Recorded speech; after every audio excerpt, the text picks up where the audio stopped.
మన అందరి గురుదేవులు బ్రహ్మర్షి పితామహ పత్రిజీ గారికి హృదయపూర్వక కృతజ్ఞతలు చెప్పుకుందాం. స్వర్ణమాల అమ్మకు కూడా హృదయపూర్వక కృతజ్ఞతలు చెప్పుకుందాం. ఈరోజు 40 డేస్ పార్టీ మాస్టర్స్ కార్యక్రమంలో కొత్తగా ధ్యానం నేర్చుకునే వారికి అని మనం చేసుకున్న ఈ కార్యక్రమంలో 39వ రోజుకు చేరుకున్నాం. ఈ రోజు మనకి విశిష్ట అతిథిగా డి శివప్రసాద్ గారు వచ్చున్నారు. శివప్రసాద్ గారు పత్రిజీతో 27 సంవత్సరాల పైగా వారి సాంగత్యం చేశారు.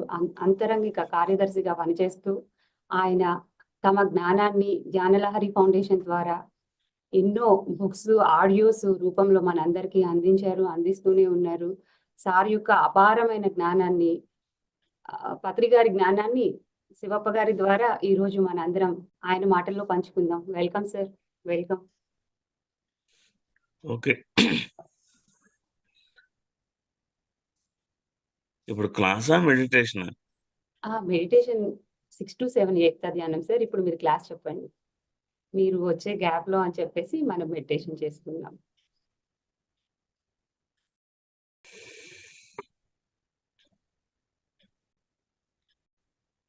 అందరికీ శుభోదయం.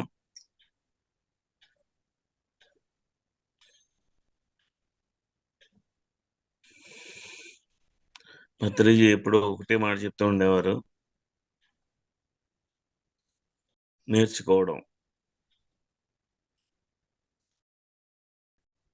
నేర్చుకోవడం ఒకటే జీవితానికి పరమావధి. నిరంతరం నేర్చుకుంటూనే ఉండాలి.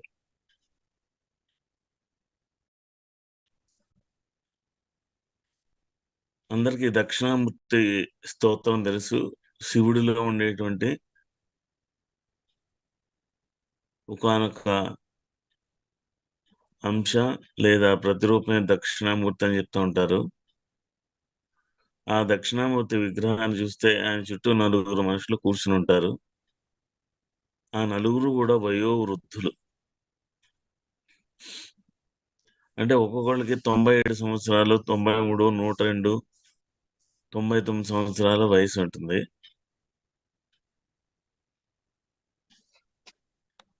సరిగ్గా రేపు లేకపోతే మరికొన్ని గంటల్లో చనిపోయేటువంటి ఆయుర్దాయంతో కూడినటువంటి ఆ వయోవృద్ధులు దక్షిణామూర్తి దగ్గర కూర్చుని ఉంటారు. ఆయన మౌనంలో ఉంటారు. ఎందుకయ్యా కూర్చుని ఉన్నారు అంటే నేర్చుకోవడానికి వచ్చారంట. వాళ్ళు ఇంకా కొన్ని గంటల్లో ఈ శరీరాన్ని విడిచిపెట్టి పైలోకాలకు వెళ్ళిపోయేటువంటి ఆ సమయంలో ఇంటి దగ్గర బంధువులతోటో లేకపోతే ఇంకోళ్ళతోటో ఉంటారు, కానీ మంచం మీద పడుకుని అపశోభాలు పడుతూ ఉంటారు. కానీ ఆ ఆఖరి నిమిషంలో కూడా ఇంకా నేర్చుకోవాలి అనేటువంటి తపంతో ఎవరు రారు. అదే ప్రపంచంలో అన్నిటికన్నా ఆశ్చర్యం అని దక్షిణామూర్తి గురించి చెప్తారు పెద్దలు.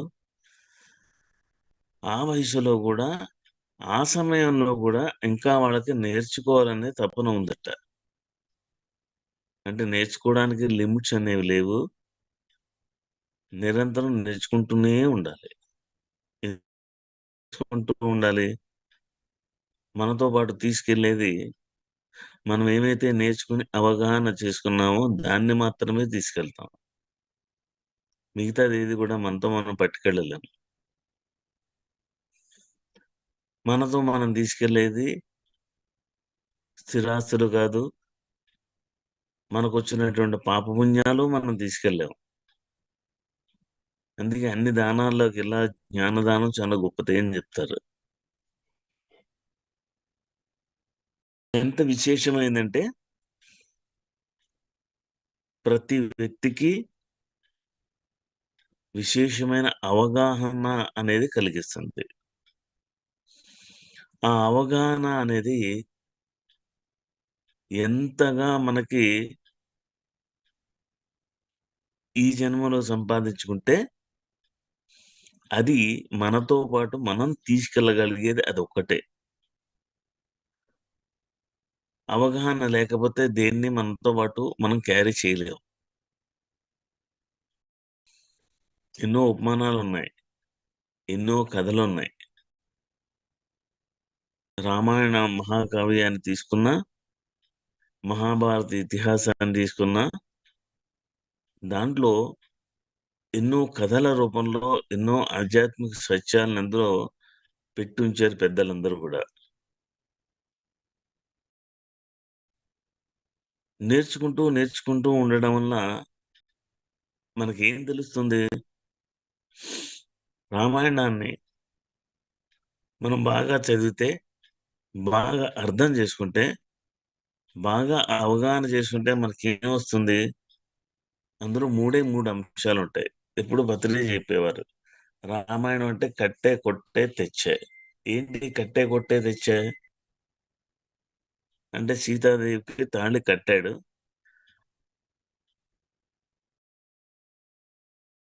లంకకెళ్ళి రావణాసుని కొట్టాడు, అక్కడి నుంచి సీతాదేవిని తెచ్చాడు. మూడే అందులో.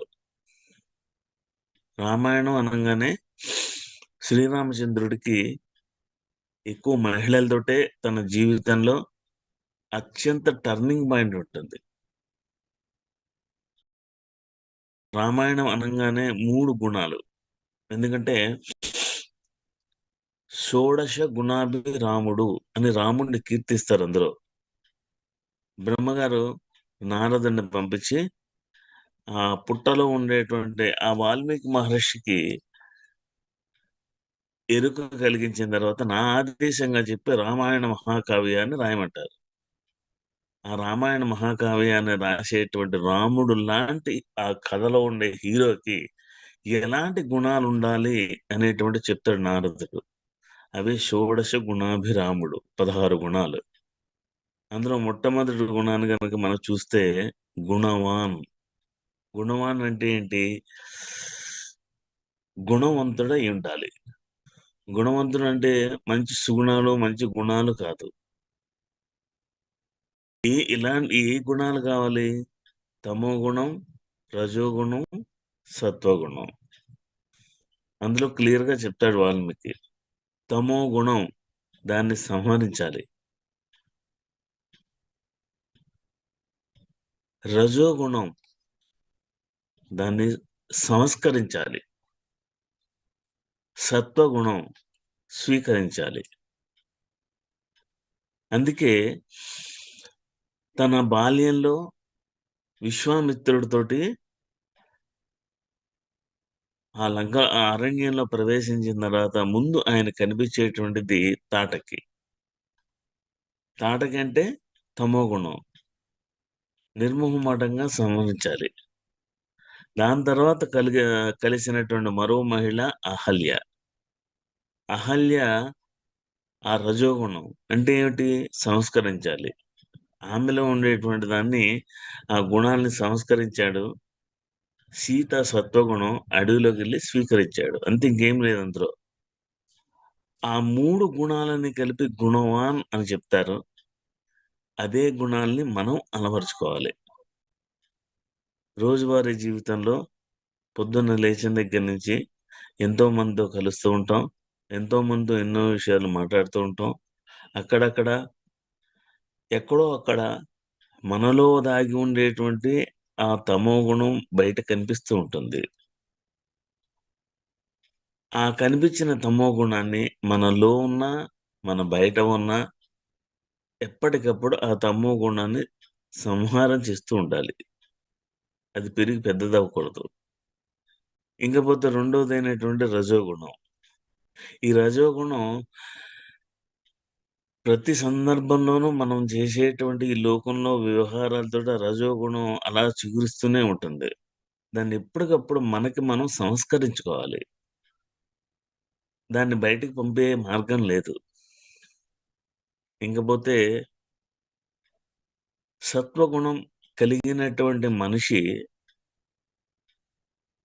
తన జీవితంలో ఏదొచ్చినా దాన్ని స్వీకరించాలి. ఇది మంచి, ఇది చెడు అనేటువంటి భావన సత్వగుణంలో ఉన్నవాళ్ళకుండదు. రజోగుణంలో ఉన్నవాళ్ళకుంటుంది. అందుకే సత్వగుణాలు ఏం చేయాలంటే స్వీకరించాలి. ఆ స్వీకరిస్తూ ఉన్నప్పుడే ఆ మంచి, చెడులు అనేటువంటి తారతమ్యాన్ని మనం పోగొట్టుకుంటాం. ఇలా ఎందుకు ఇచ్చారు ఇతిహాసాలు, పురాణాలు? వీటన్నిటి ద్వారా మనం చదివితే ఎన్నో ఎన్నో ధర్మ సందేహాలు, ధర్మ సూక్ష్మాలు అందులో దొరుకుతాయి. రావణాసురుడు రామబాణం తగిలి రక్తపు మృగంలో పడిపోయిన తర్వాత శ్రీరాముడు లక్ష్మణుని తీసుకుని రావణుడి దగ్గరికి వెళ్తాడు. రావణ, నీ చివరి సందేశం ఈ లోకానికి, సాధకులకి అందించమని అడుగుతాడు. అప్పుడు రావణాసురుడు చెప్తాడు, నేను నిన్ను కలిసేటువంటి అవకాశం 2 సార్లు వచ్చింది. నేను నిన్ను కలిసి ఉంటే నా జీవితం ఇంకోలా ఉండేది. కానీ నేను నిన్ను కలవలేదు. దానివల్ల ఏం జరిగింది? ఇదిగో ఇలాగా. కనుక ప్రతి మనిషి జీవితంలోనూ ఎన్నో ప్రలోభాలు, ఎన్నో ఆకర్షణలు వెంటాడుతూ ఉంటాయి. ఆ ఆకర్షణలు, ప్రలోభాలు వెంట పడితే మనిషి జీవితం ఇలా రక్తమడుగులో కొట్టుకుంటూ ఉంటుంది అని రావణాసురుడు రాముడి ద్వారా ఈ లోకానికి చివరి సందేశాన్ని అందిస్తాడు. ప్రతి ఘట్టంలో, ప్రతి సందర్భంలో ఈ ఆకర్షణలు, ఈ ప్రలోభాలు అనేవి మన వెనకాల తిరుగుతూనే ఉంటాయి. దేని వెంట మనం పడాలి? దేనికోసం మాత్రం పడాలి? ఏదో సామెత చెప్తారు, ఈ నోరిచ్చిన దేవుడు ఆ నోటికి తిండి ఇవ్వడా అని.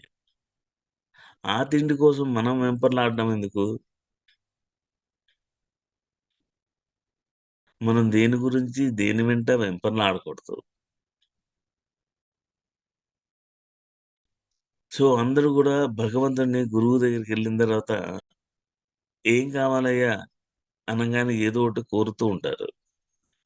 ఏది ఎప్పుడు ఎవరిని కోరకూడదు. ఎందుకంటే మనకి ఏది ప్రాప్తించబోతుందో మనకు తెలీదు. మనం కోరేది తక్కువ అవ్వచ్చు, ఇంకా వచ్చేది ఎక్కువై ఉండొచ్చు. ఇది కావాలి, ఇలా కావాలని ఎలా కోరుతాం మనం? సో ఆ కోరుకునేటువంటి ఆ విధానం గాని, ఆ కోరుకుందాం అని గాని ఎప్పుడు కూడా ఆ భగవతత్వంలో గాని, ఆ గురు శిష్య సంబంధాల్లో గాని ఇదెక్కడ చెప్పబడలే. గురు శిష్య సంబంధాలంటే ఏమిటో తెలుసుకున్న తర్వాత గురువు దగ్గరకుండేటప్పుడు, మనం గురువు దగ్గరికెళ్ళేటప్పుడు మనం ఏం చెప్పాలి? ప్రగల్భాలు పలకకూడదు.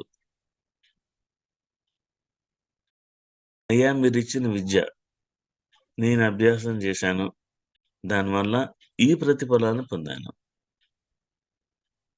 నా వల్ల ఇంకో ఇద్దరికి దీన్ని నేర్పించడం ద్వారా వాళ్ళు కూడా వాళ్ళ జీవితాల్లో ఎంతో మార్పును చవిచూశారయ్యా. అంతే. ఈ 2 మాటలే మాట్లాడి గురువు దగ్గర అలా నిరీక్షిస్తూ ఉండాలి. ఆయన నుంచి మనకేం సమాచారం, సందేశం వస్తుందని. ఆయన దగ్గర కూర్చొని మనం ఊరికే ప్రగల్భాలు పలకకూడదు. నేనింత చేశాను, నేనంత చేశాను. ఈ విషయంలో ప్రతి ఒక్కళ్ళకి కూడా ఆంజనేయ స్వామిని ఆదర్శంగా పెట్టుకోవాలి. లంకలోకి వెళ్తాడు. అలా ఆ సముద్రాన్ని లంఘించడమే పెద్ద సాహసోపేతమైన కార్యక్రమం. ఎంతోమంది రాక్షసులొస్తారు. ఎంతోమంది ఈయన్ని చంపేయాలని చూస్తారు. అన్నిటిని ఎదుర్కొని ఎంతో సాహసం చేస్తాడు. ఒక యుద్ధమే చేస్తాడు. లంకలోకి వెళ్తాడు. ఇంక అనుక్షణం, ప్రతి క్షణం ఆయనకి ప్రాణాపాయమే ఉంటుంది. సీతమ్మని చూస్తాడు. రావణాసుడు కొలువులోకెళ్తాడు. అన్నీ చేస్తాడు. చివరికి లంకను తగిలిస్తాడు. చిట్ట చివరికొస్తాడు. మళ్ళీ రాముడి దగ్గరకొస్తాడు. వచ్చిన తర్వాత ఆ రాముడితో అన్న మాటలు మీరు ఆ రామాయణాన్ని గనుక చూసినా, ఏ కవి వర్ణించి రాసినా అందులో ఏం కనబడుతుంది? రామ రామ సీతమ్మను చూశాను. ఇదిగో ఆనవాళ్ళు తెచ్చాను అని చూడామణిచ్చి, అది చూస్తూ మురిసిపోతున్న రాముడు కళ్ళల్లో ఉండేటువంటి ఆనందాన్ని చూస్తాడు తప్ప, రామ ఇక్కడి నుంచి నువ్వు వెళ్ళమన్నావు. నేను లంకలో సముద్రంలో పైకి ఎగిరిన దగ్గర నుంచి లంకలో జరిగిన విషయాలు ఏ ఒక్కటి కూడా రాముడితో చెప్పడు. నిజంగా అదొక సాహసయాత్రే. అది చెప్పాలంటే ఒక కావ్యం రాయొచ్చు. ఒక్క మాట రాముడితో చెప్పడు. నేనింత ప్రగల్భాలు పలికాను, నేనింత చేశాను అని ఒక్క మాట కూడా ఉండదు. అదే మనమైతే చిన్న పని చేస్తే చాలు, దాని గురించి ముందు వెనక నుంచి అసలు బస్సులో వెళ్తుంటే నాకొచ్చిన ఇబ్బంది, రైల్లో వెళ్తుంటే నాకొచ్చిన ఇబ్బంది, తీరా నేను అక్కడికెళ్ళిన తర్వాత ఎంతగా చేశానంటే, అనుక్షణం మిమ్మల్ని తలుచుకున్నా, అది ఇది అని చెప్పేసి మనం ఎంత రామాయణాలు చెప్తూ ఉంటాం. అది కాదు కరెక్ట్‌గా గురు శిష్య సంబంధం అంటే. గురువు ఏం చెప్పారు? గురువు ఎప్పుడు గూడా చాలామంది గురువుగారిని చూడ్డానికొచ్చాను, నేను దేవుడిని చూడ్డానికెళ్తున్నాను అంటూ ఉంటారందరూ. గురువుని మనం జూసేదేంటి? దేవుడిని మనం జూసేదేంటి? దేవుడు మనల్ని చూడాలి. ఆ గురువు మనల్ని చూడాలి. ఆ గురువు చూపు గనక ఒక్కసారి మన జీవితంలో పడిందనుకోండి, ఇంక మన జీవితాన్ని మర్చిపోవచ్చు.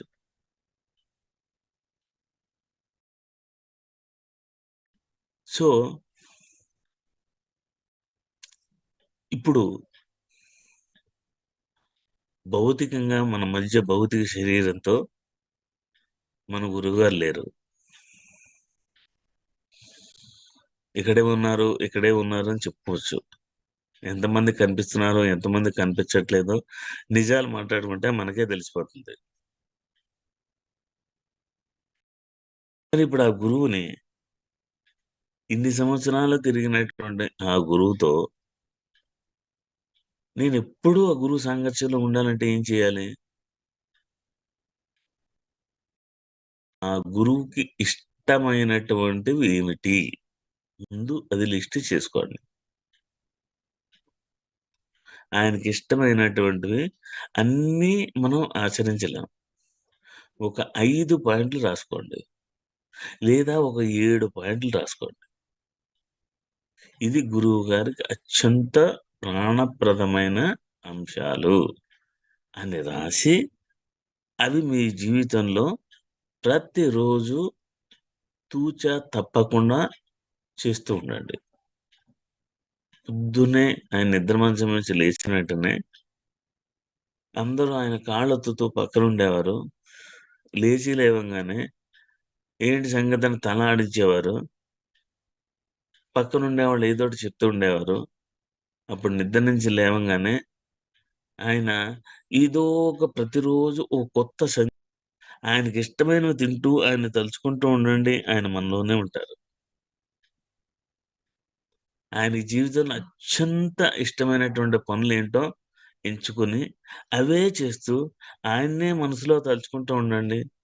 మీలో గురువున్నారు, ఆ పత్రిజీ నాలో ఉన్నారు అనేటువంటి భావన వేరే వాళ్ళెవరో చెప్పక్కర్లేదు. అప్పుడు మనకి తెలుస్తుంది. సో, అందుకే పెద్దలు ఓ మాట చెప్తారు. పోయినోళ్ళు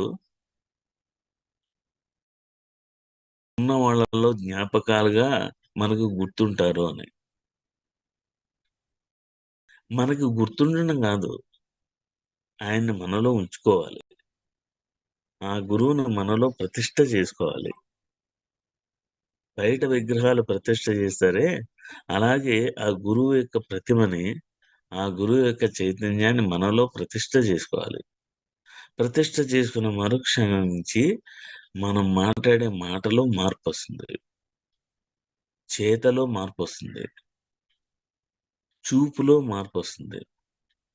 ఒక్క మాంసాహారం మానేసి నోరు, జిహ్వ అనేటువంటి ఇంద్రియంతో హింసను మానేసినంత మాత్రాన మిగిలిన 4 ఇంద్రియాలతో ఎంతటి హింసను చేస్తున్నామో ఒకసారి గుర్తుపెట్టుకోండి.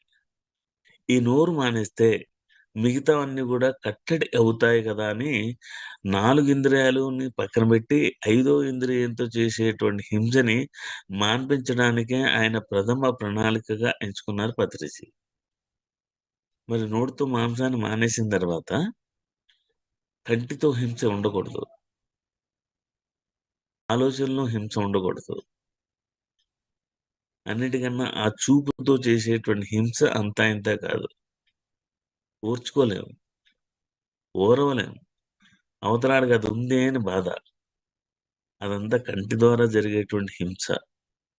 ఈ జీవితంలో మనం ఒక ఇంపార్టెంట్ అయిన విలువైన వస్తువును పోగొట్టుకున్నాం. తిరిగి ఎప్పటికీ ఈ జన్మలోనే కాదు, ఏ జన్మలోనూ కూడా అది మళ్ళీ తిరిగి సంపాదించలేం. అది కేవలం కళల్లోనే ఉండిపోతున్నాయి తప్ప మళ్ళీ మళ్ళీ మనం పొందలేం.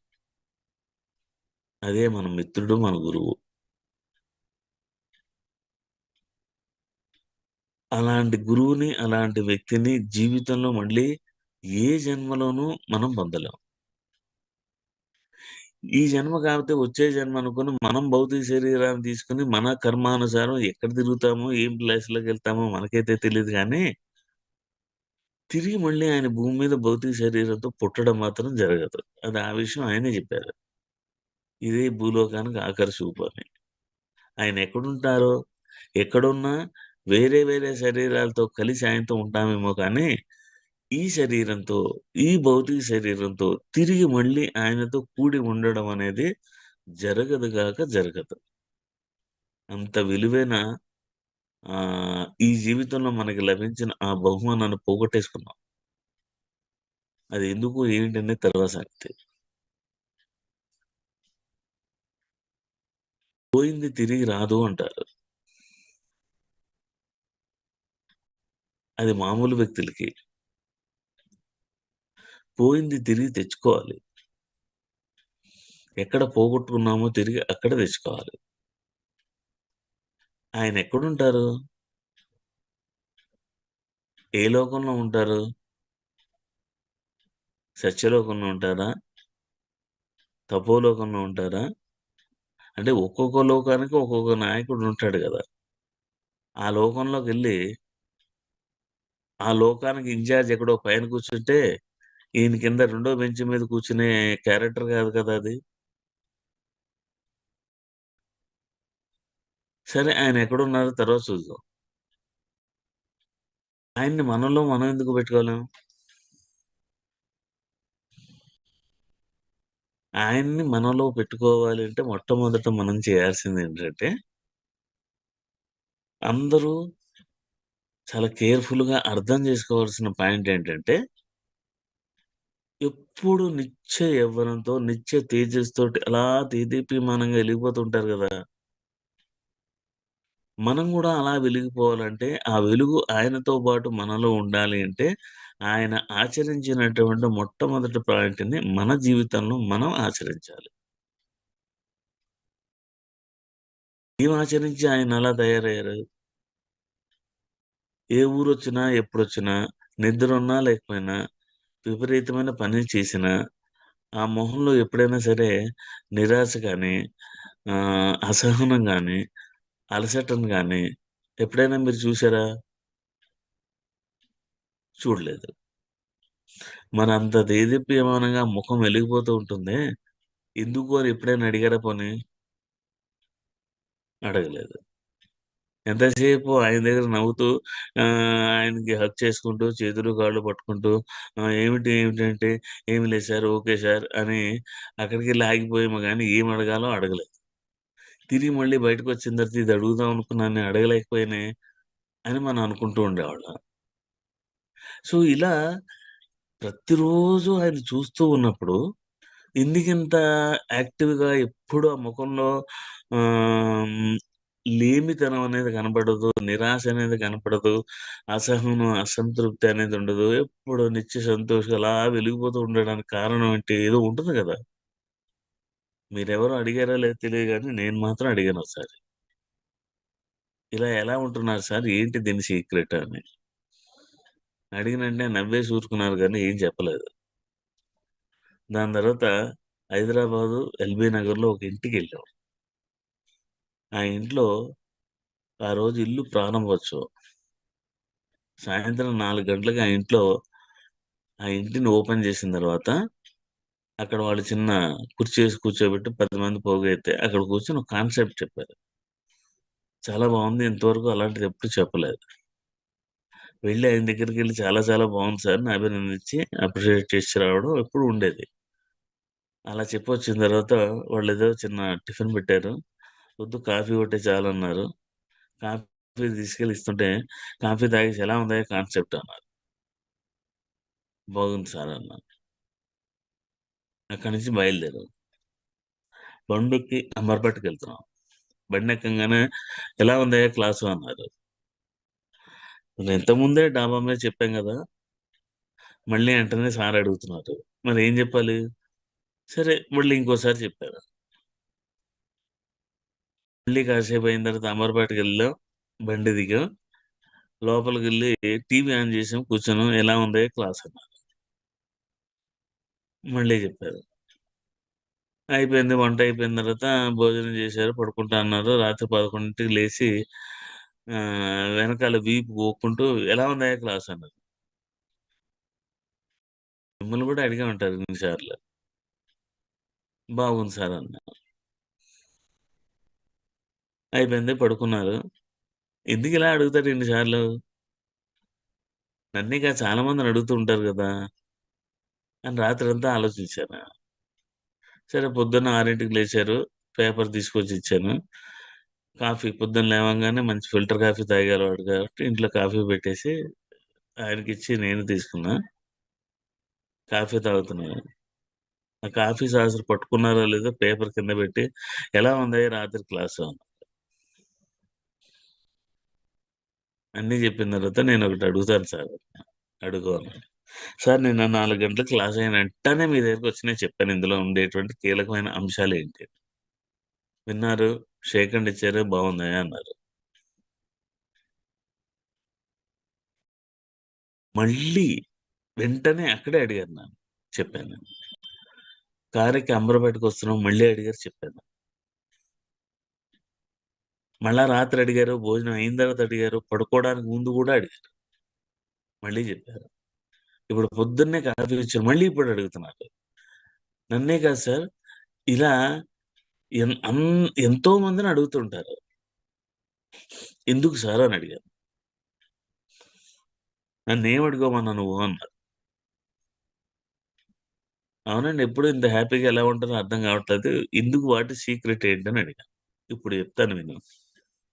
అని పొద్దున్నే మొట్టమొదట ఈ అంశం గురించి చెప్పారు. నేనెందుకు ఇంత హ్యాపీగా ఉంటాను అన్నదానికి ఆయన ఇచ్చినటువంటి ఆ సమాధానం ఇప్పుడు మీకు చెప్తా. చెప్పనా? పొద్దున్నే నాకేంటి? ఇప్పుడు మీకు చెప్పడం వల్ల నాకేంటి మరి? చెప్పండి. నాకేమిస్తారో చెప్తే నచ్చితే చెప్తాను. మేము ఆచరిస్తాం సార్. అందరూ చేస్తారా ఆ పని? సో, గురువుకి మాటిచ్చిన తర్వాత తప్పకూడదు. గురువుకి మాటిస్తే దాన్ని చావనైనా చావాలి గానీ, దాన్ని ఆచరించకుండా వదిలిపెట్టకూడదు. అలా మీరు ఆచరిస్తామని వాగ్దానం చేస్తే, ఆ రోజు ఆయన ఏం చెప్పారో అవన్నీ మీకు చెప్తా ఇప్పుడు. ఓకే. మీకు మీరు ప్రామిస్ చేసుకోండి. యెస్ అని. అప్పుడు చెప్పారు నాకు. నువ్వు అడిగావు గదా! ఎప్పుడు దేదీప్యమానంగా ఇలా వెలిగిపోతూ కళకళలాడుతూ ఉంటారు. ఏంటి సీక్రెట్ అని ఇప్పుడు చెప్తాను విను కూర్చో. అని ఎదురుగుండా కూర్చోబెట్టి వెంటనే చెప్పారు గదా! ఆయన కాఫీ తాగే స్టైలు, ఆ కాఫీ తాగి అన్నీ పక్కన పెట్టి, ఇప్పుడు నేను ఇన్ని సార్లు నిన్నడిగాను గదా! నువ్వేం చెప్తావు అని అడిగారు. ఎంత బావుందో జెప్తాను. ఎలా బావుందో జెప్తాను. ఇంకేం జెప్తావు అన్నా. మీరు చెప్పిన దాన్ని ఎక్కడైనా ఏదైనా విషయం మర్చిపోయానేమో మళ్ళీ మళ్ళీ రికలెక్ట్ చేసుకొని ఇంకా బాగుంది. ఇంకా ఏమేమి ఉన్నాయి చెప్తాను. ఇంకేం జెప్తావు అన్నారు. ఇంకేం జెప్తావు? మార్నింగు అంతా చాలా ఫ్రెష్ జోన్ ఉంటుంది గదా! ఇంకా ఆలోచించి ఇంకేం జెప్తావంటే ఇంకా బాగా జెప్తాను. ఇంకా ఏం జెప్తావు అన్నా. So the way of your presentation అది అందరూ రిసీవ్ చేసుకునేటువంటి మూడ్లో ఉన్నారా లేదా అని అందరి మైండ్లో చూసి వాళ్ళకి అనుగుణంగా చెప్తున్నారు. ఎలా చెప్పారు, దాన్ని ఎలా రిసీవ్ చేసుకున్నారు అన్నీ కలెక్ట్ చేసి చెప్తాను, అన్నీ చెప్తాను. ఇంకా ఏం చెప్తావు ఇంకా ఏం చెప్తావంటే అప్పుడు అనిపించింది ఇక్కడితో మనం మాట్లాడకుండా ఉంటే బాగుంటుందేమో. సరే అప్పుడు ఆగిపోయిన తర్వాత అన్నారు, నేను ఇన్నిసార్లు ఇంతమందిని అడగడానికి కారణం ఏంటంటే నువ్వు ఆ విషయం ఎంత బాగుందో ఎంత బాగుందో ఎంత బాగుందో చెప్తావు. అంటే ఏంటి, నా దగ్గరికి ఎవరొచ్చినా ఎంతమంది వచ్చినా ఎలాంటి వాడు వచ్చినా వాడిని నా దగ్గర ఉన్నంతసేపు వాడి చేత నేను పాజిటివ్ మాటలే పలికిస్తా.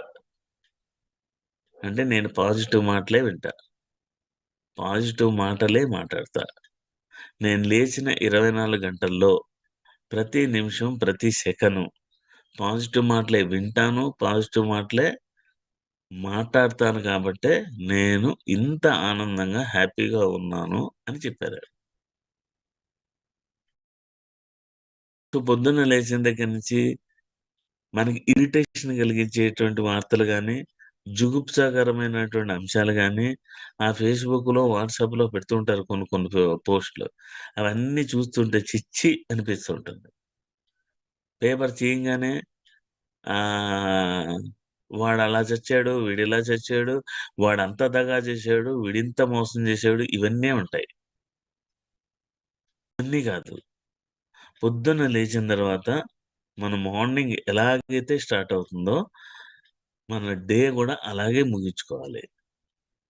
అంతటి పాజిటివ్ వాతావరణాన్ని, అందుకే నో కంప్లైంట్స్ నో జడ్జిమెంట్స్ అని ప్రతిదీ నోటి చివర ఎప్పుడూ ఉంటుంది. ఎప్పుడు పాజిటివ్ మాటలే విందాం, ఎప్పుడు పాజిటివ్ మాటలే మాట్లాడదాం. మనం ఎందుకు ఆనందంగా హ్యాపీగా ఎప్పుడు ఉండలేమో మనం కూడా ప్రయత్నం చేసుకుందాం. సో ఆ రోజు నుంచి that was happened in 2003 2002. So అప్పటి నుంచి ఎవరేం చెత్త కబుర్లు చెప్తున్నా, ఎవరేం చెత్త మాటలు మాట్లాడుతున్నా ఆ పక్కకి ఎప్పుడు వెళ్ళేవాళ్ళం కాదు. మనం ఎప్పుడు కూడా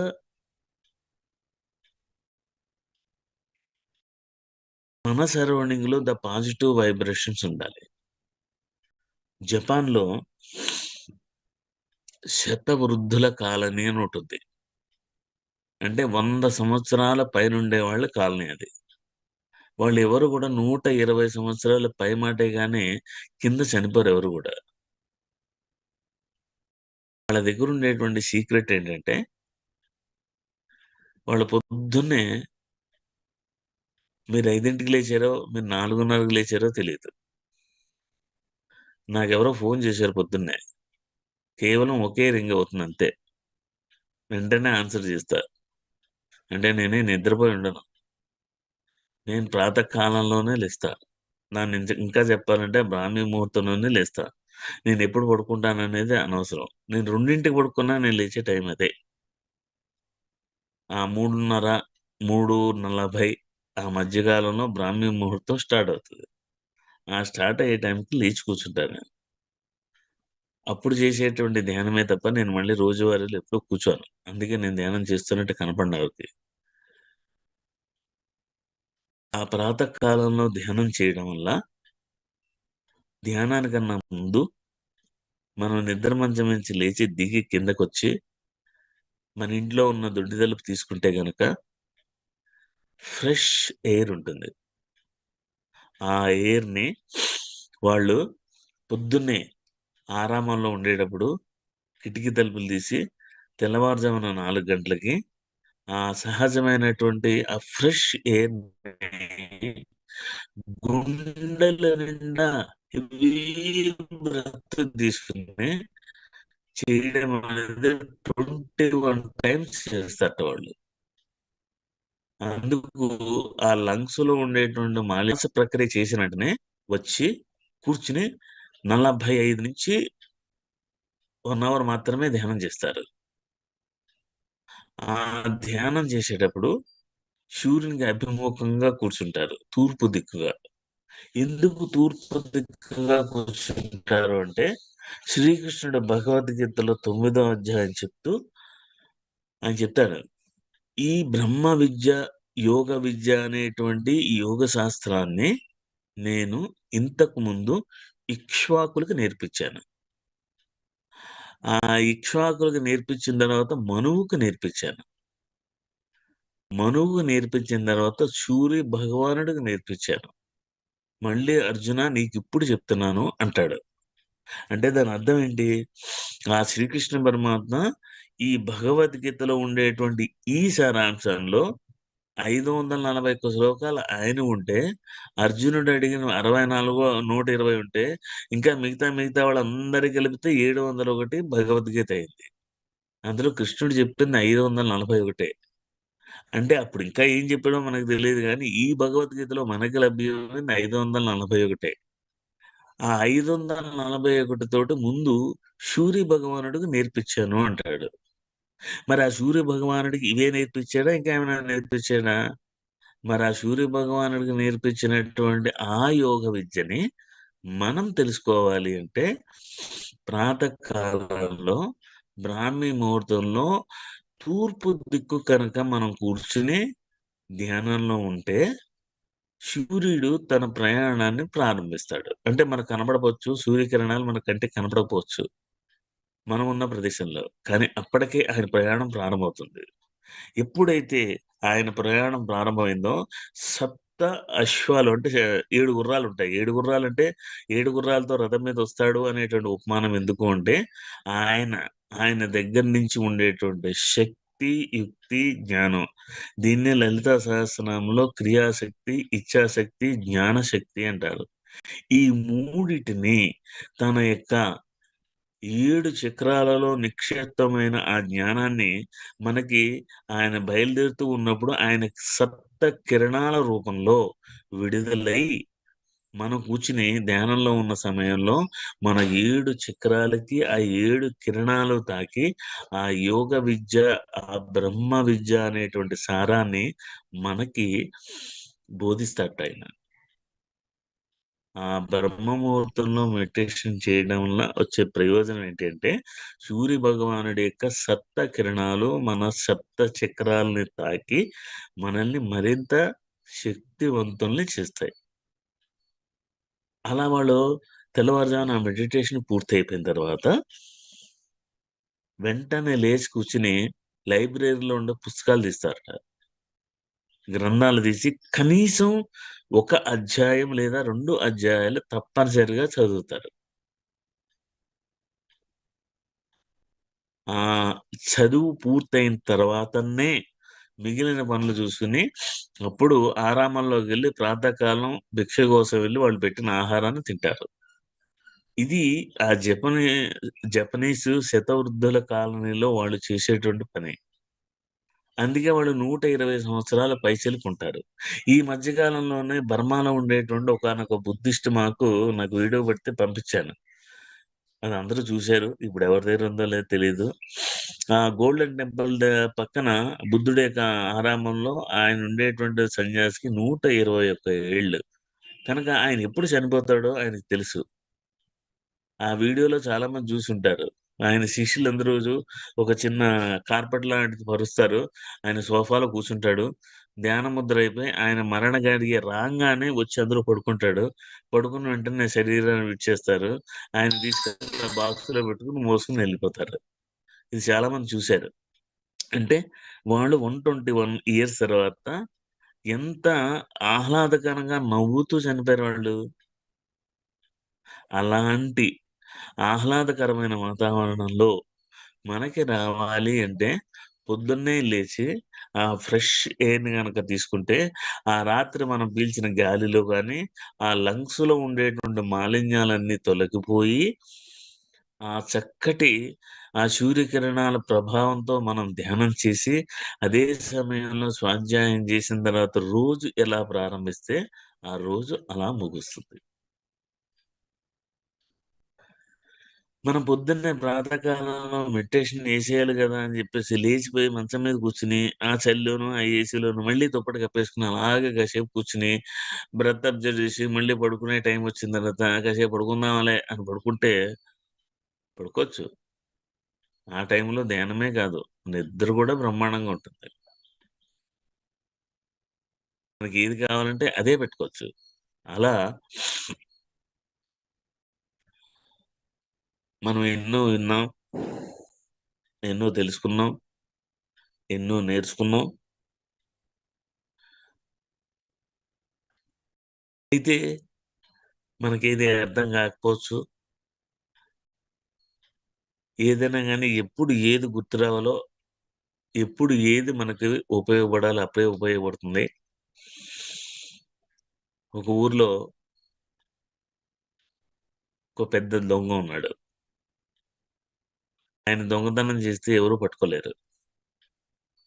చోర కళ అని 64 కళల్లో ఆయన చాలా ప్రావీణ్యం గల వ్యక్తి. వయసు పెద్దయిపోయిన తర్వాత కొడుకుని పిలుస్తాడు. ఆ చోర కళని నేర్పించి తాను చేసే దొంగతనం, మనకి దొంగతనం, వాళ్ళు చోర కళ అనేవారు. ఆ కొడుక్కు నేర్పిస్తూ దీని ద్వారా నువ్వు ఎంతైనా ప్రావీణ్యం సంపాదించాలని తన వారసత్వంగా ఇంక నేను చనిపోతాను నా కొన్ని రోజులు అని బిడ్డకి ఇచ్చేసిన తర్వాత ఒకే మాట చెప్తాడు. ఈవేళ చేసిందే రేపు చేయకు. ఎప్పుడూ ఏదో ఒకటి కొత్తదనం ఉండాలి. కొత్తగా చేస్తూ ఉండు. చేసిన తర్వాత ఏ రోజు కూడా పొరపాటున ఎక్కడ మహావీరుడి యొక్క ప్రవచనాలు జరుగుతున్నా అక్కడికి పోకు. ఆయన ఏం చెప్పాడో వినకు. ఇదొక్కటే నాన్న చెప్తాడు. సరే నాన్న చెప్పినట్టే ఆయన వింటాడు. ఒకరోజు ఒక గ్రామంలో నడుచుకుంటూ వెళ్ళిపోతుంటే ఆ పక్కన మైక్‌లో శబ్దాలు వినపడతాయి. అది తెలిసిపోతుంది. ఇది మహావీరుడి ప్రవచనం అని. వెంటనే 2 చెవులు ఇలా మూసుకుంటాడు. ఆ 2 చెవులు మూసుకొని నడుచుకొని వెళ్ళిపోతూ ఉంటాడు. ఏదో కర్మగాలి రోడ్డు మీద ఒక మేకు కాల్లో గుచ్చుకుంటుంది. ఇప్పుడు ఆ మేకు ఎవరు తీస్తారు? అందుకోసం నేల మీద చతికిలబడి ఒక చెవిని కాలుతో నొక్కిబెట్టి ఆ మేకు తీస్తూ ఉంటాడు. ఒక చెవి మీద చేయి తీశాడు కదా! ఈ లోపల అక్కడ ఉండే ప్రవచనంలో ఓ 4 మాటలు వీడి చెవిలో పడతాయి. మహావీరుడు ఏం చెప్తాడంటే అందుకే పత్రిజి అంటూ ఉంటారు.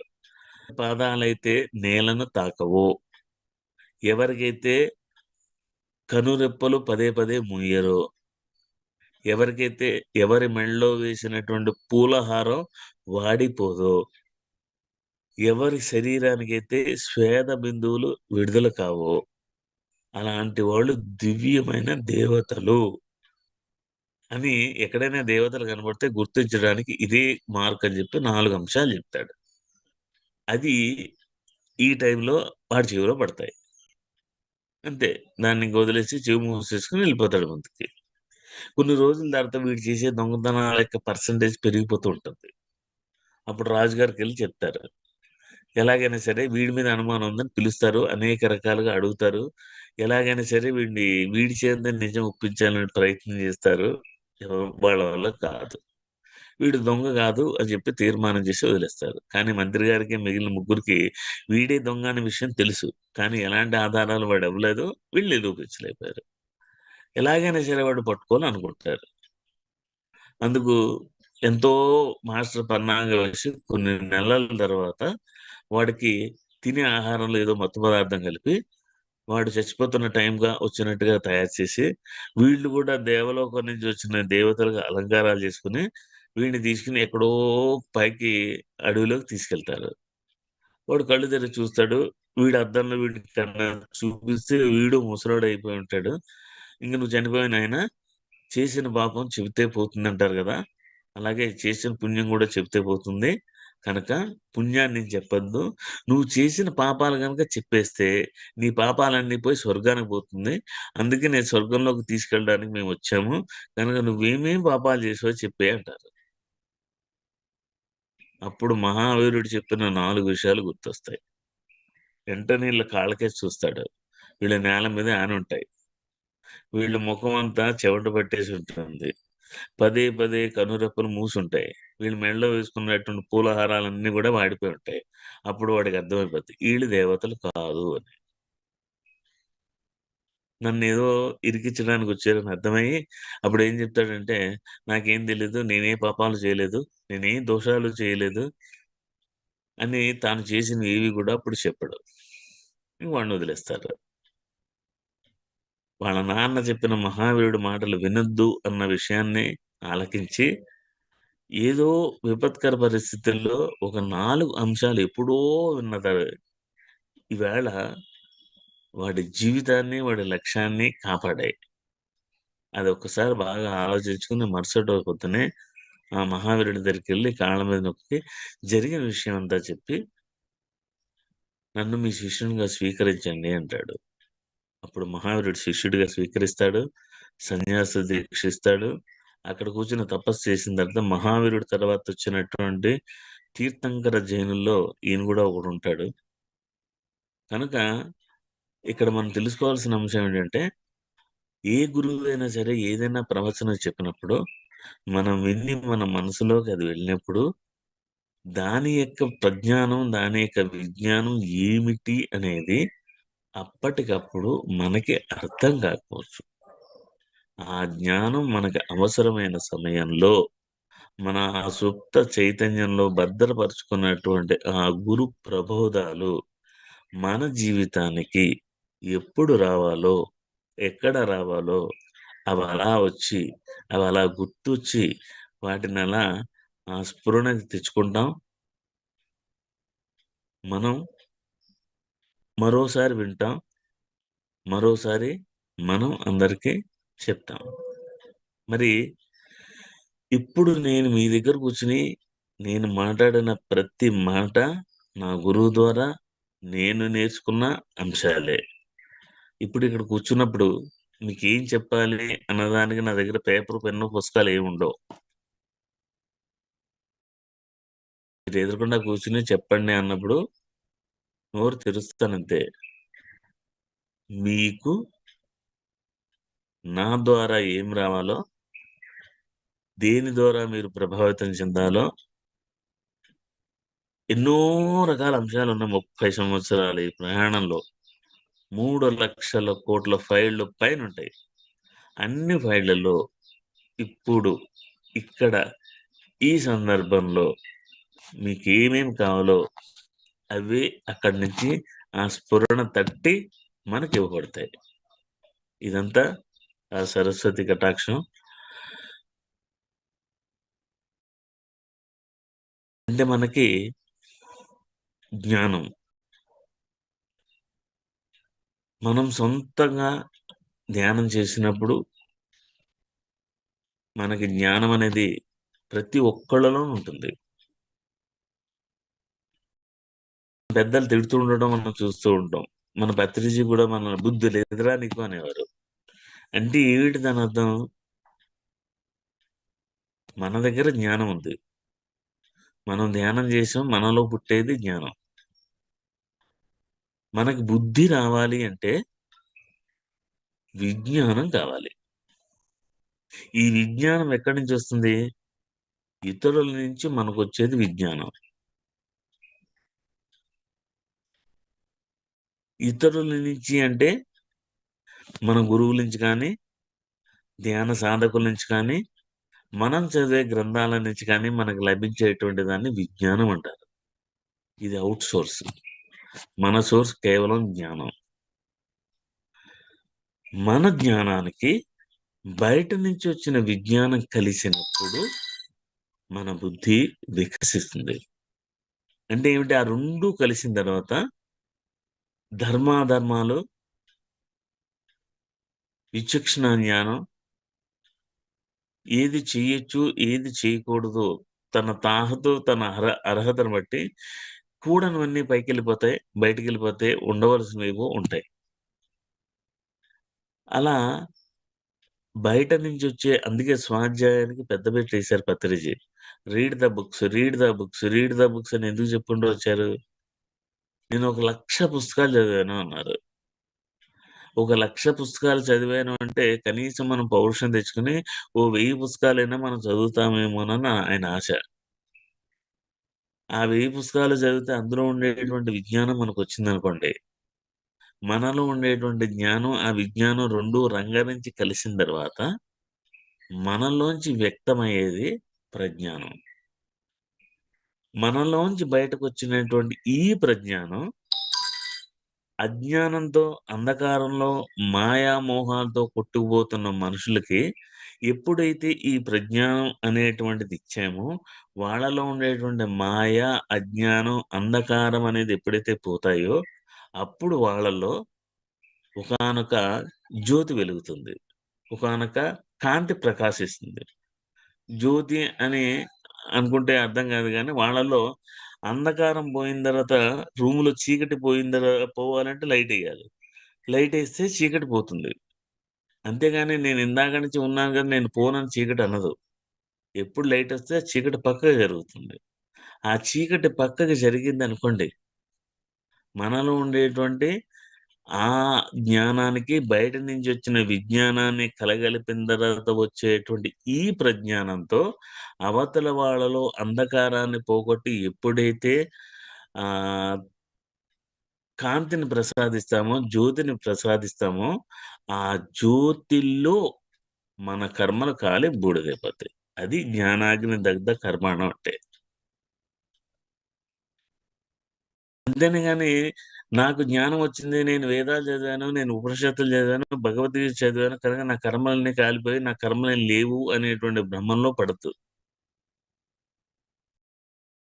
జ్ఞానాగ్ని దగ్ధ కర్మాణం అని కృష్ణుడు చెప్పిన దాంట్లో ఆంతర్యం ఏంటంటే, జ్ఞానమనే అగ్ని. ఆ అగ్ని ఎలా పుడుతుంది?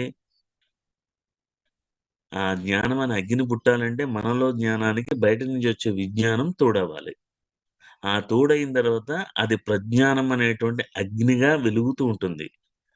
ఈ అగ్ని అవతల వాళ్ళలో ప్రవేశించినప్పుడు అక్కడ అంధకారం అనేది తొలగించాలి. అక్కడ లైట్ అనేది వెలగాలి. అక్కడ జ్యోతి వెలగాలి. ఆ జ్యోతిలో మన కర్మలు కాలిపోతాయి. అంతేగాని జ్యోతి మనలో గాదు వెలగాల్సింది. అవతల వాళ్ళలో ఎలిగించాలి. దీన్నే గౌతమ బుద్ధుడు ఆత్మ సంచారము అన్నాడు. ఒక కొవ్వొత్తి నుంచి ఇంకో కొవ్వొత్తి వెలుగుతున్నట్టు, ఒక కొవ్వొత్తిలో ఉండే లైట్ ఇంకో కొవ్వొత్తిలోకి ఎలాగైతే వెళ్తుందో, మనలో వెలిగిన లైటు అవతల వ్యక్తిలో లైట్‌ని వెలిగిచ్చాలి. ఇది ప్రతి ధ్యాని మనం చేయాల్సిన పని. ఇదే పత్రిజీ కోరుకున్నారు. ఈ చెప్పినటువంటి ఈ పాయింట్స్ అన్నీ గూడా రోజు మనం ఆవాహన చేసుకుంటూ చక్కగా ఆయనకి బ్రేక్‌ఫాస్ట్‌లో నచ్చని అంశం లేదు. ఇష్టమైన ఆ పదార్థాన్ని కాంప్రమైజ్ కాకూడదు. రుచికరమైన పదార్థమే తినాలి గానీ, ఏదో ఉందిలే ఉప్పు తక్కువైనా పప్పు తినకూడదు. ఏదో నిన్నటిదో, మొన్నటిదో వేడి చేసి తినకూడదు. ఆయనేం చెప్పారు? ఎప్పటికప్పుడు తాజా, ఫ్రెష్‌గా తిన్నది ఒక్కో ముద్దైనా నోట్లో పెట్టుకొని నములుతూ ఉంటే లాలాజలం ఊరాలి. అది తింటూ ఉన్నప్పుడు ఆయనెలా ఆస్వాదించారో దాన్ని మీరు గుర్తెచ్చుకోండి. మీరు తినే పదార్థంలో ఆ పత్రిజీ ఉంటారు. మీరు మాట్లాడే మాటని ఎంత స్పష్టంగా, ఎంత సుముఖంగా, అవతల వాడిని ప్రభావితం చేసే విధంగా మీ వాక్కు ఎప్పుడైతే ఉంటుందో, ఆ వాక్కులో పత్రిజీ మన దగ్గరుంటారు. చక్కటి ఆహార పదార్థాన్ని ప్రేమతో దేవతార్చన అంటారు. దేవతలు అనేక రకాల మంది మన శరీరంలో ఉన్నారని, దేవతలు హవిస్సు ఇవ్వాలని అనుకుంటూ ఉంటారు. అలాంటి వాళ్ళకి చేసేటువంటి పదార్థం ఆయన వంట చేసి మేము వండించేటప్పుడు మీకెలాగైతే ఆహారం దొరుకుతుందో, అలాంటి ఆహారాన్ని వండుకొని, దాన్ని తింటూ, ఆయన్నే తలుచుకుంటూ ఆస్వాదిస్తూ ఆహారాన్ని తీసుకోండి. మీరు తినే ఆహారంలో ఆయనుంటారు. ఆయనకిష్టమైనది క్రికెట్. క్రికెటొస్తుంది. కేవలం వాచ్ చేయడం గాదు. పక్కన కూర్చోబెట్టి అభినందించడం, అప్రిషియేట్ చేయడం, తోటి వాడిని గూడా అలా తీసుకెళ్ళడం అనేది ఎలా చేస్తారో, అది ప్రతి మూమెంట్‌ని మీ జీవితంలో ఆస్వాదించండి. ఎప్పుడు గూడా మీ చెవుల ద్వారా మీ ఇంట్లో వాళ్ళ నుంచి గానీ, బయట వాళ్ళ నుంచి కానీ, listen always the positive words. Speak always the positive words. అప్పుడు మీకు ఏం కావాల్సిన మీలో ఉన్న ఆ పత్రిజని అడగండి, ఆయన ఏం కావాలో అది మీకు ఇస్తూ ఉంటారు. అర్థమైందండి? సో ఇలాగే ప్రతిరోజు 5 గంటల నుంచి 6 గంటల వరకు ఈ విషయాలు మనం ఎలాగైతే చెప్పుకుని ఒకసారి మనం మననం చేసుకున్నామో, మనం కూడా అందరికీ ఇదే విషయాలు చెప్పాలి. పొద్దున్నే లేచి బ్రష్ చేసుకుంటే నోరు శుద్ధి అవ్వదు. పరిశుద్ధమైన అవతల వాడికి ఇగ్నైట్ చేసే విధంగా ప్రబోధించేటువంటి ఆ వాక్కు ద్వారానే మన నోరు ఎప్పటికప్పుడు శుద్ధి అవుతూ ఉంటుంది. దీన్ని మించిన శుద్ధి మరొకటి లేదు. కనుక చేయండి, ఆచరించి చూడండి. చైతన్యంగా మీ కల్లో కాదు కదా, మీరు నిజంగా మాట్లాడుతున్నప్పుడే మీ పక్కనే ఉండి ఆయన వాయిస్ కూడా వినపడుతూ ఉంటుంది. ఇప్పుడు నేను ఏది అనుభవిస్తానో, నేను ఏది పొందుతున్నానో దాన్నే అందరికీ చెప్తాను. నాకేది లేనిది, నాకేది రాంది, నేను ఆయన చూడండి, నేను ఆయన చూశాను అని నేను అబద్ధాలు చెప్పను. అది ఆయనకు అసలు నచ్చదు. ఈ విషయాలు మీకు కూడా తెలుసు. నేనేం పొందానో అవన్నీ మీతో ఇవాళ very great Sunday,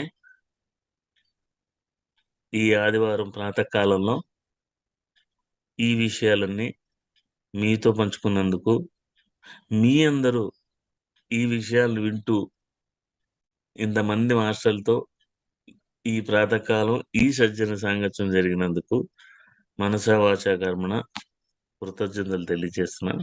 thank you very much. Masters, సార్ని అడగాలనుకున్న వాళ్ళు హ్యాండ్ రైజ్ చేయండి. ఎంతో చాలా బాగా ధ్యానం చేయించారు సార్. ఇంకా సహజ స్థితికి వచ్చినట్టు లేరేమో. థ్యాంక్ యూ సార్, చాలా బాగా చెప్పారు సార్. మా ధర్మ సందేహాలు, ధర్మ సూక్ష్మాలు ప్రతిదీ కూడా చాలా చక్కగా వివరించి చెప్పారు. అలాగే సార్ గురించి, సార్తో మీరు ఉన్న అనుబంధం, సార్ల ద్వారా మీరు ఏం నేర్చుకున్నారు మాకు బాగా చెప్పారు సార్. మేము ఆచరించడానికి ట్రై చేస్తాము. Thank you sir, thank you very much. Try అనేది సరైన పదం కాదు. ట్రై చేస్తామంటే ఇట్స్ ఆప్షన్ అన్నమాట. తప్పకుండా చేస్తాం, ప్రయత్నిస్తాం అనేది ఒక రకంగా చెప్పాలంటే ఎస్కేప్ తప్పించుకునే విధం. అందుకే మీరు ఎవరినైనా ఏదైనా అడిగా అనుకో, ట్రై చేస్తానన్నా అనుకోండి, మీకు డౌట్ ఇది అవ్వదు అని. అవునా? అలాగే మీరు ట్రై చేస్తాను నోట్లోంచి వచ్చింది అనుకోండి, ఇది నేను చేయలేను అని. ఎప్పుడో ట్రై అనే పదాన్ని రానివద్దు. ఎస్, ఐ విల్ డూ, నేను చేయగలను, చేస్తాను, చేసి తీరుతాను. Yes, I have complete this work. ఇవన్నీ మనకి మనం ఇచ్చుకునేటువంటి తలరాతలు. ఇక్కడ ఎవడు రాయడు, మనం ఏం రాసుకుంటే అవే ఉంటాయి. ఇక్కడ ఎలా రాసుకుంటే అలాగే ఉంటుంది. తప్పకుండా పాటిస్తాను సార్. ఎస్.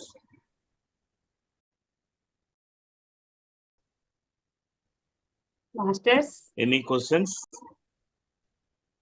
నమస్తే సార్, నేను వైజాగ్ నుంచి కుమారి గారిని మాట్లాడుతున్నాను సార్. ఇవాళ నాకు ఒక మెసేజ్ వచ్చింది సార్. నేను కూర్చున్నాను, నేను కాదు అది, పక్కన ఒక 4-5 ఉన్నారు గ్రూప్ గా.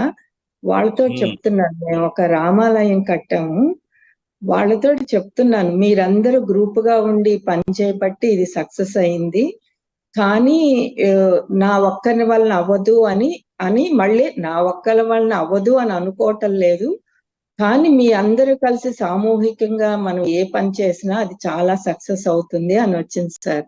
అది ఏదో పత్రిజీ లాగా అనిపించిందో ఏదో తెలీదు, నా బాడీ మొత్తం చాలా వైబ్రేషన్స్ అన్నమాట. అది వచ్చేటప్పుడు నేను నిద్రలో ఉన్నానో తెలీదు, కానీ నాకు అన్ని తెలుస్తున్నాయి. ఆ మాట్లాడే మాట అన్ని ఎవరు చెప్తున్నారో నాలో నుంచి నాకు తెలియటలా, కానీ అది నేను కాదు అన్నట్టు అనిపించింది సార్. చాలా థ్యాంక్ యూ సార్. ఇవాళ అసలు మెడిటేషన్ చాలా అద్భుతంగా ఆనందంగా అనిపించింది సార్. నాకు నేను ఎక్కడికి వెళ్ళిపోతున్నానో నాకే తెలియలేదు సార్. Thank you sir. నాకు ఇలాంటి అనుభూతి ఎప్పుడూ కలగలేదు సార్. ఈసారి చాలా అంటే ఇప్పుడే నేను ఒక్కొక్క అడుగు వేస్తున్నాను అని అనిపిస్తుంది sir. Thank you sir. Thank you sir. ప్రతిరోజు రాత్రి 9 to 10 ధ్యానలరి యూట్యూబ్ ఛానల్లో నా యొక్క లైవ్ కార్యక్రమం ఉంటుంది. ప్రతిరోజు ఏదో ఒక కాన్సెప్ట్ చెప్తూ ఉన్నా. రాత్రి 9 to 10 అన్ని గ్రూపుల్లో పెట్టాను. ఎవరికైనా లేకపోతే ఐడి వచ్చి నా ఫోన్ నెంబరు, పాస్వర్డ్ వచ్చి పత్రిజీ. ఎవరైనా వచ్చి జాయిన్ అవ్వచ్చు. It's open for all 9 to 10 night. Kalalakshmi garu unmute చేసుకుని మాట్లాడండి అమ్మా.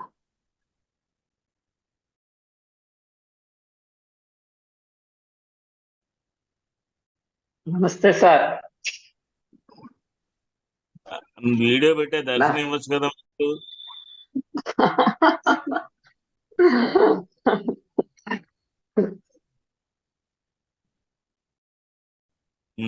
ఇప్పుడు చెప్పండి సారు. వరప్రసాద్ శివప్ప శివ శివ ఎప్పుడు నేను అంటూ ఉంటాను అనమాట. శివ అనే దాంట్లో ఎంత కనిపిస్తుందో అని. ఇవాళ నిజంగా నేను చెప్పడం కాదు, పత్రి సార్ పూర్తిగా వచ్చేసారు. ఆయనకి శివ అంటే ఇష్టం, శివప్ప అంటే ఇష్టం. అది మాకు ప్రత్యక్షంగా కనిపిస్తుంది సార్ ఇవాళ నాకు. ఆ పక్షపాతం ఆయన చూపించారు. మీ మీద ఉన్న ప్రేమ నిజంగా సార్ 100% చెప్తున్నాను. మీ మీద ఆయనకి ఎంత ఇష్టమో ఇవాళ నిజంగా నేను ప్రత్యక్షంగా రుజువుగా చూశాను. చాలా ఆనందంగా ఉంది. ఎందుకంటే ఆ మెడిటేషన్ అంత అద్భుతంగా ఉంది. అనిత అన్నట్టుగా అసలు ఇవాళ చాలా కొత్తగాను. తర్వాత మీది క్లాస్ అయిపోయిన తర్వాత అమ్మా అయింది కదా, ఇంకా అది అవుతున్నప్పుడు నాకు ఎప్పుడు అనుభూతులు, లేకపోతే ఇన్సెన్స్లు ఇవన్నీ ఏమి నాకు తెలియదు.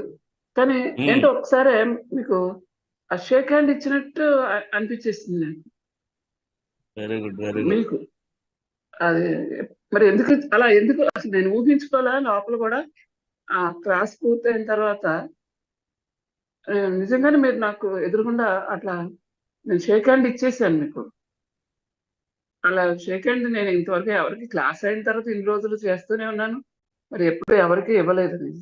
అయినా క్లాస్ చెప్పేటప్పుడు మీరు ఎక్కడో అమ్మా అట్లా మరి అది నిజంగా అనిపించేసింది అన్నమాట అనుభూతి. ఆ షేక్ హ్యాండ్ ఇచ్చినట్టు అది మరి సారే అట్లా మరి. ఎందుకంటే తర్వాత మెడిటేషన్ కూడా అసలు చాలా అద్భుతంగా అన్నమాట. సైలెంట్ గా అసలు నిశ్శబ్దం లోపల బయట కూడా చాలా అద్భుతంగా ఉంది. నాకు ఇది చెప్పాలని పత్రి సార్ వచ్చేసారు, మీతో ఉన్నారు. మీరంటే ఎంత ఇష్టమో పదే చెప్తూ ఉండేవారు. నేను కూడా ఇక్కడ శివరామరాజు గారు ఉన్నారు కదా, ఆయన పిలిచినప్పుడల్లా సార్ మిమ్మల్ని పిలిచిన ఫీలింగ్ నాకు నా లోపల మెదులుతూ ఉంటుంది. ఆయన కూడా నేను శివ అని పిలుచుకుంటా. శివ అని అన్నప్పుడల్లా నేను ఆయన శివ అని నేను పిలుస్తున్నట్టు అనిపించదు నా లోపల. ప్రతిసారి మిమ్మల్ని శివ అన్నట్టే, మీరు నమ్మినా నమ్మకపోయినా ప్రతిసారి నాకు ఆ ఫీల్.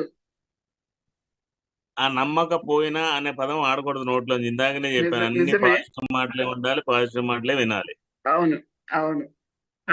అంటే నాది ఆ నొక్కి అక్షరాల అని చెప్పడానికి ఆ శివ అని తన్నే పిలుస్తాను. నా లోపల ఫీలింగ్ పత్రిసారి మిమ్మల్ని పిలిచినట్టే అది గుర్తొస్తుంటుంది అన్నమాట. అందుకు నేను అతన్ని, అందరూ శివరామరాజు గారు అనుకుంటారు, కానీ నేను శివ అనే పిలుస్తా.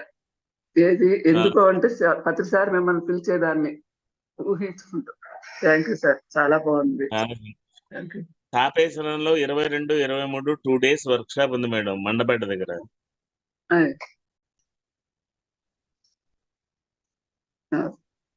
22, 23 అన్నపూర్ణ గారు పెట్టారు. వీలైనంత ఈస్ట్ వెస్ట్ గోదావరి మాస్టర్లు అందరూ అక్కడికి వస్తే బాగుంటుంది. ఎవరు వచ్చినా ఎంతమంది వచ్చినా పర్వాలేదు. అవును sir. Okay, thank you. Next ఆ చుట్టుపక్కలలో ఉన్న వాళ్ళు తప్పనిసరిగా వెళ్ళి, జూమ్ అంటే మనం తప్పక పెట్టుకుంటున్నాము, ఫిజికల్ గా అవకాశం ఉన్న వాళ్ళు అక్కడ వెళ్ళండి అండి. అక్కడ వెళ్ళి సార్తో ఆ మీకు జ్ఞానాన్ని అనుబంధం, సార్తో మా సార్కి చాలా దగ్గర అనుబంధాలు. అవి అవును. ఒకటి రెండు చెప్పించు సార్తో, అవే చెప్పమని చెప్తా అడుగు. అవే చెప్తా 2 రోజులు అక్కడ ఎవరు వస్తే వాళ్ళ అదృష్టం. అదే అదే. ఇవాళ వీళ్ళకి కూడా కొద్దిగా ఏమైనా కొంచెం ఒకటి రెండు మీకు బాగా ఇష్టమైన సార్తో జరిగిన సన్నివేశం. ఎస్, ఎందుకంటే ఇంకా అప్పుడు ఎవరు? ఇంకా మాకు సార్నే అనుకుంటాం అప్పుడు. ఎవరైనా అడుగుతారేమో, అడిగితే సరే, లేకపోతే నేనే అడుగుదాం సార్ని అని చూస్తున్నారు. ఇందాక గంట విన్నారు చక్కగా, ఇప్పుడు ధ్యానం చేసుకున్నారు, అడగొచ్చు కదా అనేసి చూస్తున్నాను. నెక్స్ట్ ఎవరో చూడండి. ఎవరు హ్యాండ్ రైజ్ చేయలేదు సార్. సార్ చెప్పండి సార్, సార్తో ఇన్ని ఎవరన్నా సంవత్సరాల ట్రావెల్. ఎవరికైనా ఏమైనా ప్రశ్నలు ఉన్నా, ఎవరన్నా చెప్పదలుచుకున్నా అన్మ్యూట్ చేసుకుని మాట్లాడచ్చు. రమణేష్ గారు, రమణేష్ గారు. రమణేష్ గారు మాట్లాడండి. సార్ నమస్తే సార్. నమస్తే. నమస్తే. మాట్లాడడానికి లేదు, ఎందుకంటే పత్రికతో మీ ప్రయాణం మరి ఏ విధంగా సాగిందో ఆయా సందర్భాలు ఎన్నోసార్లు చెప్తున్నారు. ఈ రోజు కూడా చెప్పారు పాజిటివ్ అనేది వినడం కానీ ఇది కానీ పదే పదే సార్ ఎప్పుడు అడిగేవారు. క్లాస్ అయిపోయిన తర్వాత ఎంతో మంది అడిగేవారు, ఈ రోజు క్లాస్ ఎలాగుంది, ఈ రోజు క్లాస్ ఎలాగుందని. తర్వాత భోజనం ఎలాగుంది అడిగేవారు ఎప్పుడు కూడా, ప్లేట్లో పెట్టి. చాలా అద్భుతం సార్. అలాగే ఎన్నో పుస్తకాలు మనకి పత్రిక గారు సైట్ చేసిన పుస్తకాలు ఎన్నో వచ్చాయి సార్ మీ ద్వారా, జ్ఞానలహరి పబ్లికేషన్ ద్వారా. ఈ స్వాధ్యాయం అనేది షార్ట్ కట్ ఎన్లైట్మెంట్ అంటారు మన పుస్తకాలు. ఒక వ్యక్తి ఈ రోజు చాలా విషయాలు చెప్పారు సార్. అయితే ముఖ్యంగా మీరు ఆచరణ కోసం చెప్పారు మాట. ఆచరణ, తమో గుణాన్ని ఎలాగ మనం నిర్మూలించుకోవాలి, రజోగుణాన్ని ఎలాగ సంస్కరించుకోవాలి, సత్వగుణాన్ని ఎలా అభివృద్ధి చేసుకోవాలి. స్వీకరించాలి, అభివృద్ధి కాదు. అదే స్వీకరించి. అవును సార్. బాగుంది, బాగా అన్నారు. వింటుంటాను సార్. అయితే ఈ పుస్తకం చాలా బాగా ప్రభావితం చేసింది సార్, పత్రిక గారి పుస్తకం. మరణం లేని మీరు. ఎందుకంటే ఇందులో సూత్రాలు మీరు ఆచరిస్తే అన్ని పొందొచ్చని 22వ చాప్టర్ లో చాలా బాగా రాశారు సార్. ఇందులో ఉన్న సూత్రాలు మీరు ఆచరించినట్లయితే. అలాగే సజ్జీవన సూత్రాలు కూడా మనం చాలా చాలా అవసరం అనిపించింది సార్. ఇక్కడ అన్యులు మీకు ఏమి చేస్తే మీరు సంతోషిస్తారు, ఇతరులకు అదే చేయమన్నారు. తర్వాత ఎవరికైనా గైడెన్స్ చేసే ముందు ఇందులో కొన్ని సూచనలు ఇచ్చారు సార్. మీరు శరీరంలోకి దూరగలరా, మనసులోకి దూరగలరా, ఆత్మలోకి, అప్పుడు సజెస్ట్ అమ్మని రాసింది సార్ సజ్జీవన సూత్రాలు. మీ మనస్తత్వానికి నచ్చిన ప్రదేశంలో 1-2 సార్లు ఉండి అక్కడి నుంచి మీరు వైజాగమని ఉంది సార్. అవునవును. ముఖ్యంగా ఇందులో ఏంటంటే 4 కన్నా ఎక్కువ మంది మీ ఫ్రెండ్స్ కూర్చొని ఒక మంచి ఆలోచన చేయండి, భూమి గతిని మార్చొచ్చని గంటాపరంగా చెప్తున్న పదవి రాసి ఉంది సార్. అంటే మీకు నేనేం చెప్పట్లేదు, నా అభిప్రాయం అంటే ఇందులో. ఎందుకంటే మీరు నైట్ జూమ్ లో కానీ ఎక్కడ కరోనా టైం నుంచి కూడా ఎప్పుడూ ఎక్కువ మాట్లాడరు, మీరు వచ్చి వెళ్ళిపోతుండేవారు. ఇందాక ధ్యానం కోసం కూడా చెప్పారు మీరు, తూర్పు ముఖంగా నేను కూర్చొని ఒక ఉదయం చేస్తాను, తర్వాత ఎప్పుడు నేను ధ్యానం చేసినట్టు కనబడదని. అంటే ఒక సందర్భంలో. అలాగే అసలు మనము ఇన్ని సందర్భాల్లో మనం ఎంత గొప్ప లోకాల నుంచి మనం ఎంచుకొని వచ్చారో సారు. చాలా అద్భుతమైన పుస్తకం కూడా మీరు మాకు తెలుగులోకి వచ్చింది సార్. అద్భుతమైన నక్షత్ర లోకం మిత్రులు సార్. బాధ్యత మీదే అని చెప్పారు. అన్ని చెప్తున్నారు మాస్టర్స్, బాధ్యత మీదే అంటున్నారు. ఇంత గొప్ప పని మీద పత్రిక గారు మన అందరినీ తీసుకుని వచ్చారు సార్ అనేక లోకాల నుంచి. ఈ పుస్తకం కూడా చాలా బాగా, అసలు వాక్యం రహస్యం కూడా చాలా మంది దీని గురించి ఒక నిమిషం మీ నోటి నుంచి, ఎందుకంటే అద్భుతమైన పుస్తకం ఇది. వాక్యం రహస్యం అది కాదు, దాని ఇంగ్లీష్ బుక్ పేరు ఏంటంటే స్ట్రేంజర్స్ అమాంగ్స్ అజ్ అని ఇంగ్లీష్ లో ఉండేటువంటి పుస్తకం అది. ఆ బుక్ రాసిన ఆవిడ Ruth Montgomery. She France lady. ఆవిడ కంపెనీకి స్టెనోగా పనిచేసేది. స్టెనో అంటే తెలుసు కదా, అప్పట్లో టైప్ మిషన్లు ఉండేవి. అప్పట్లో టైపింగే ఉండేది, ఇలా కంప్యూటర్ ఉండేది కాదు. కంప్యూటర్ ఇంకా అప్పటికి ఎక్కువ డెవలప్ అవ్వలేదు. స్టెనోగా ఉండి అప్పుడు షార్ట్ హ్యాండ్ ఉండేది. ఇప్పుడు వాళ్ళకి చాలా మందికి తెలియదు అది. షార్ట్ హ్యాండ్ అంటే ఇప్పుడు కూడా CS గా పనిచేసే వాళ్ళు అందరి దగ్గర అది ఉంటుంది. ఎలా ఉంటుందంటే వాళ్ళు రాసుకుంటూ ఉంటారు. వాళ్ళు ఇంగ్లీష్లో చెప్పిన దాన్ని మీకు అన్ని గీతలాగా కనబడతాయి. నేను ఇంటర్మీడియట్ డిగ్రీ వరకు కూడా షార్ట్ హ్యాండ్ చేశాను కనుక నాకు తెలుసు అది. ఆ షార్ట్ హ్యాండ్లో వాళ్ళు నోట్స్ రాసుకుని టైప్ కొట్టి లెటర్లు ఇస్తూ ఉంటారు అనమాట. అలా కంపెనీ సెక్రటరీస్గా స్టెనోగా పనిచేసేది. ఒకరోజు ఆఫీసులో కొంచెం వర్క్ ఎక్కువ ఉండి అక్కడ ఫారిన్ కంట్రీస్లో రూల్స్ ఎలా ఉంటాయంటే వచ్చి వెళ్ళేటటువంటి టైం చాలా ఫిక్స్, దానికి మార్పులు ఉండవు. అలాగే నువ్వు ఏదైనా ఉండి పని చేసుకుంటా అన్నా ఆఫీస్ నీకు 24 hours ఓపెన్ చేసి పెడతారు. ఓనర్స్ ఎప్పుడు కూడా ఇండియాలో ఉండేటువంటి అటెండర్లు ఎలా ఉంటారో కంపెనీ ఓనర్లు అక్కడ అలా ఉంటారు అనమాట. పని చేసేవాళ్ళకి ఆటంకాలు కలిగిస్తారు. అలా ఈవిడికి ఇంకొంచెం ఎక్కువ వర్క్ ఉంటే ఏం చేస్తుందంటే ఇంకో 2-3 వర్క్స్ ఉన్నాయని ఆ పెండింగ్ వర్క్ చూసుకుందాం అని చెప్పేసి ఆఫీస్లో కూర్చుని టైప్ కొట్టుకుని వెళ్ళిపోతుంది. టైప్ కొట్టుకుని వెళ్ళిపోయిన తర్వాత చేతులు 2 ఒక రకంగా బిగిసిపోయి ఆటోమేటిక్గా కీప్యాడ్ మీదకి వెళ్ళిపోతాయి. ఇప్పుడు కంప్యూటర్లో కీప్యాడ్ ఎలా ఉంటుందో అప్పుడు గోద్రేజ్ టైప్ మిషన్ కూడా అలాగే ఉంటుంది. దాని బటన్స్ కింద కొడితే టైప్ అవుతూ ఉంటాయి. అలాంటి గోద్రేజ్ మిషన్ మీద కూర్చుని ఎప్పుడైతే వేళ్ళు ఫింగర్లు వెళ్ళిపోయినాయో ఆటోమేటిక్గా ఈ ఫింగర్లు అన్ని మూవ్ అయిపోవడం పనిచేసాయి. ఆ మూవ్ అయిపోవడం పనిచేసిన తర్వాత టైప్ చేయడం మొదలుపెట్టారు. ఆ టైప్ చేస్తున్న దాంట్లో ఎలాంటి తప్పులు కానీ స్పెల్లింగ్ మిస్టేక్ కానీ ఏమి లేకుండా ఒక పేపర్లో ఉండే మ్యాటర్ అంతా చూస్తుంది.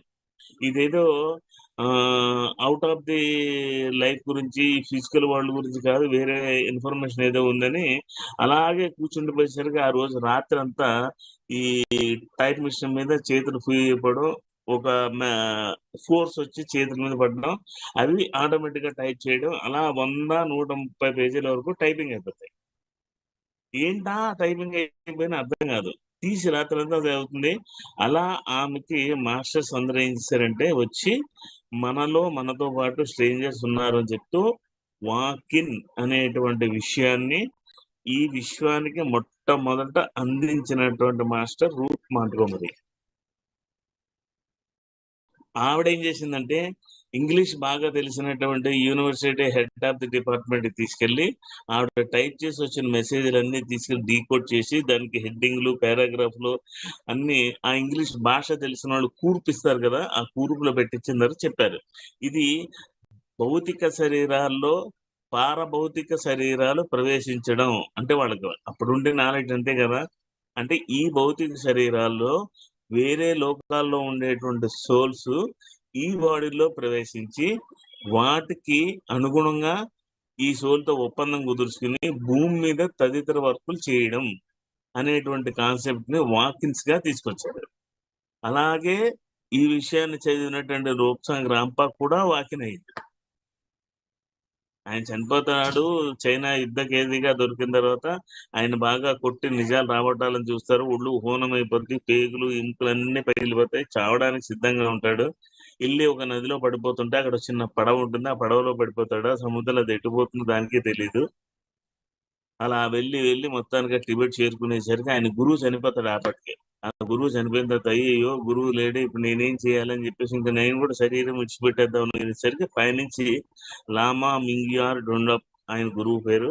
ఆయన వచ్చి అప్పుడే కాదు నీ శరీరం నుంచి బయటకు రావడానికి ఇంకా టైం ముందు ఉండు, ఇవాళ రాత్రి నీకు లండన్ లో ఒక డాక్టర్ తో మాట్లాడిస్తా, ఆయన సూసైడ్ చేసుకోబోతున్నాడు, ఆ భౌతిక శరీరంలో నువ్వు ప్రవేశించి ఇంకా నీకు 4.5 సంవత్సరాల వర్క్ ఉంది అని రంపాకి చెప్పిన తర్వాత ఆ రోజు రాత్రి డ్రీమ్లు ఇద్దరిని కల్పిస్తారు, మాట్లాడిస్తారు, ఒప్పందం కుదుర్చుకున్న తర్వాత ఈయన సోల్ వెళ్ళి ఆ ఇంగ్లాండ్ వాడి బాడీలో వాకిన్ అవుతుంది. చాలా ఇబ్బందులు పడ్డాడు. వాకిన్ అంటే అంత సింపుల్ గా అవ్వదు. అప్పట్లో ఆ వాకిన్ అనే కాన్సెప్ట్ కొత్త కాబట్టి ఈయన సోల్ వెళ్ళి బాడీలో ప్రవేశించిన తర్వాత మాస్టర్స్ అందరూ వచ్చి ఒకసారి లేచి నిలబడి నడు అంటారు. 4 యాస్ట్రల్ గైడ్స్ వస్తారు, వాళ్ళ ఆధ్వర్యంలో జరుగుతుంది. రూమ్ అంతా కంట్రోల్ తీసుకున్న తర్వాత ఎలాంటి వైబ్రేషన్ లేకుండా వాకిన్ అవుతాడు. లేచి రమ్మంటారు, నడువు అంటారు. మనం నడిస్తే ఏం చేస్తాం, ముందడుగేసి ముందుకెళ్తాం.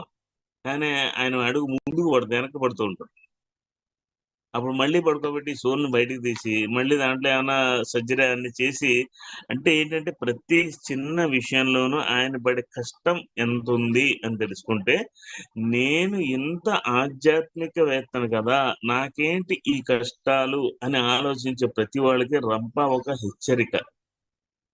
ఆయనకి అనేక దివ్య శక్తులు ఉన్నాయి. థర్డ్ ఐ ఉంది. ఆయన శరీరం నుంచి బయటికి రాగలరు. ఎవరైనా ఎంత రాయన్నా ప్రభావితం, ఇన్ని పవర్స్ ఉన్నప్పటికీ కూడా హిరోషిమా నాగసాకి మీద బాంబు పడే టైంలో చైనా యుద్ధ ఖైదీగా దొరికి వాళ్ళందరూ కొడుతున్నా, గాయాలవుతున్నా, రక్తం వస్తున్నా అసలు దేనికి చెలించడు. నేను ఒక ఆధ్యాత్మికవేత్తనే, నాకు ఇన్ని పవర్స్ ఉన్నాయి అనేటువంటిది లేస మాత్రం కూడా గుర్తుండదు.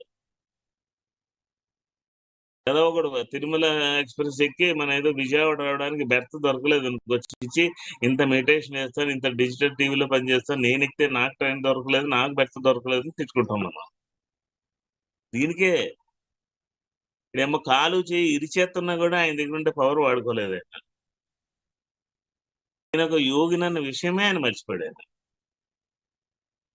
ఆ వాక్యం అయిన తర్వాత కూడా ఆయన భార్య ఎంతలా సతాయిస్తుంది అంటే అంతలా సతాయిస్తుంది. టైంకి భోజనం కూడా పెట్టదు. తీరా వాకినే శరీరంలో చూసుకుంటే ఎలా ఉంటాయి తెలుసా? సకల సర్వ రోగాలు ఉంటాయి అందులో. ఆ రోగాలన్నీ ఈయన భరించుకోవాలి. వాడు వాకినే వెళ్ళిపోతే నా భార్యను ముట్టుకోకూడదు అంటాడు. అందుకని భార్య దగ్గరికి వెళ్ళడు, తాకడు. నువ్వు నన్ను తాకలేదని చెప్పి భార్య సతాయిస్తూ పట్టుకుంది. హాస్పిటల్లో ఉండి ఓ పక్కన భార్య సతాయింపు ఉన్నప్పటికీ కూడా 4 పుస్తకాలు రాశాడు మన కోసం. Cave of the ancient, saffron robe, hermit and saffron robot, living with lama, 13th candle, as it was. ఈ బుక్కులన్నీ కూడా హాస్పిటల్లో బెడ్ మీద ఉన్నప్పుడే రాశాడు.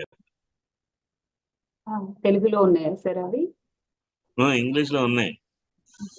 ఈసారి చాప్టర్స్ ఆఫ్ లైఫ్ తెలుగులో వస్తుంది. అలా సంవత్సరానికి ఒక బుక్ తీసుకొస్తా. ఆ రంపా బుక్కులు చదివితే చాలు మేడం, ఇంకేం ఎక్కలే జీవితాన్ని.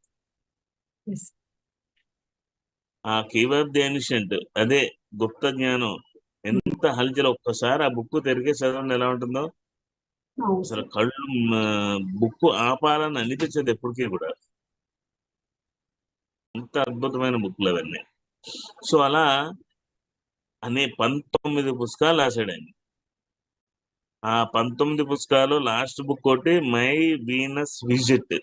వీనస్ అనే ప్లానెట్ ఉంది కదా, ఆ వీనస్ అనే ప్లానెట్కి వెళ్ళి అక్కడ ఉండే మనుషులతో మాట్లాడి, మనకి వాళ్ళకి సారూప్య, మనలాగే మనుషులు అక్కడ ఉన్నారు. భౌతిక శరీరాలతో జీవించే జీవులు వేరే లోకాల్లో వేరే గ్రహాల్లో ఉన్నారు అన్న విషయం లౌక్సాంగ్ రంపా ద్వారానే ఈ లోకానికి తెలిసింది. అంతవరకు తెలీదు. 19 బుక్స్ మొత్తం ఆయన రాసింది. సో ఇంకో 2 పుస్తకాలు కూడా ట్రాన్స్లేషన్ పెట్టాం. అది వాళ్ళు ఎన్ని రోజుల్లో చేస్తే అన్ని రోజులు. రంప అంటేనే రంప, అంతే, ఇంకేమీ లేదు. పిల్లి గాని పులి గాని ఏదైనా కనిపించిందంటే that is the meditation indication, Rampa came అని. సో ఆ పిల్లుల ద్వారా కమ్యూనికేషన్ ఎలా చేయాలి, లామా ఒక లామా ఆ రూపంలోనే ఆయన దగ్గర రూమ్ లో తిరుగుతూ ఉంటాడు. సో ఆయన పడినటువంటి కష్టాలు కానీ, ఆయన పడిన ఇబ్బందులు కానీ ఈ ప్రపంచంలో ఏ ఆధ్యాత్మిక వ్యక్తి పడలేదు. సకల సిద్ధ శక్తులు చిన్నప్పటి నుంచి ఉన్నాయి. చిన్నప్పటి నుంచి కష్టాలే, ఏం బతుకో తెలీదు. ఎక్కడ పుడుతున్నాడో వాడికి తెలుసుకున్న తర్వాత ఈయన్ని తీసుకెళ్లి 4 సంవత్సరాల వయసు, 4 సంవత్సరాల వయసులో నిలబడుతుందా?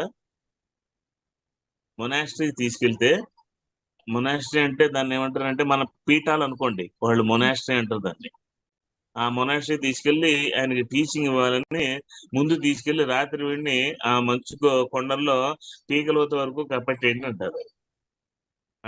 ఏమంటే 4 సంవత్సరాల వయసు ఆ పిల్లాడు ఏం తట్టుకుంటాడంటే, దీన్ని ఎదిరించలేని వాడు ఈ ప్రపంచంలో ఆయనకి ఎదురయ్యే సమస్యను ఎలా ఎదుర్కొంటాడు అని ఆ చిన్న పిల్లాడిని మంచు కొండల్లో పీకలోతు కూర్చోబెట్టేస్తాడు. కుక్కలు అన్ని తిరుగుతుంటాయి. అయినా సరే ఆ మనుషులు అలాగే ఉంటారు. అంటే 4 ఏళ్ల నుంచి ఆయనకి ఎన్ని కష్టాలు పెట్టారు. ఆ లోపలకు మొనాస్టరీలోకి తీసుకెళ్లి ఆ ప్రాసెస్ అంతా చేసి ఈయన్ని 12వ దలై లామాగా తీర్చిదిద్దడం కోసం ఆ ప్రాసెస్ అవ్వలేదని ఉదయం 10 నుంచి సాయంత్రం 4:30 వరకు ఆ పిల్లవాడిని అలా బయట అరుగు మీద కూర్చోబెడతారు. వాడు ఆహారం తినకూడదు, చిన్న జామకాయ ఇస్తారు. వాడి వయసు ఏంటి, వాడి ఆకలి ఏంటి. తల్లిదండ్రులు మొనాస్టరీకి బిడ్డని చేసి వెళ్ళిపోతారు అక్కడి నుంచి. మళ్ళీ 19th ఏజ్ లోనే ఎప్పుడో ఒకసారి పేరెంట్స్ దూరం నుంచి కలుస్తారు అంతే. ఆ చిన్న వయసు నుంచి ఆ లామా ముంగేర్ రొండ్రు అని ఆయన దగ్గరుండి కేర్ తీసుకుని ఆయన అలా అంచెలంచెలుగా పెంచి పెద్ద చేస్తాడు. అనేక రకాలు.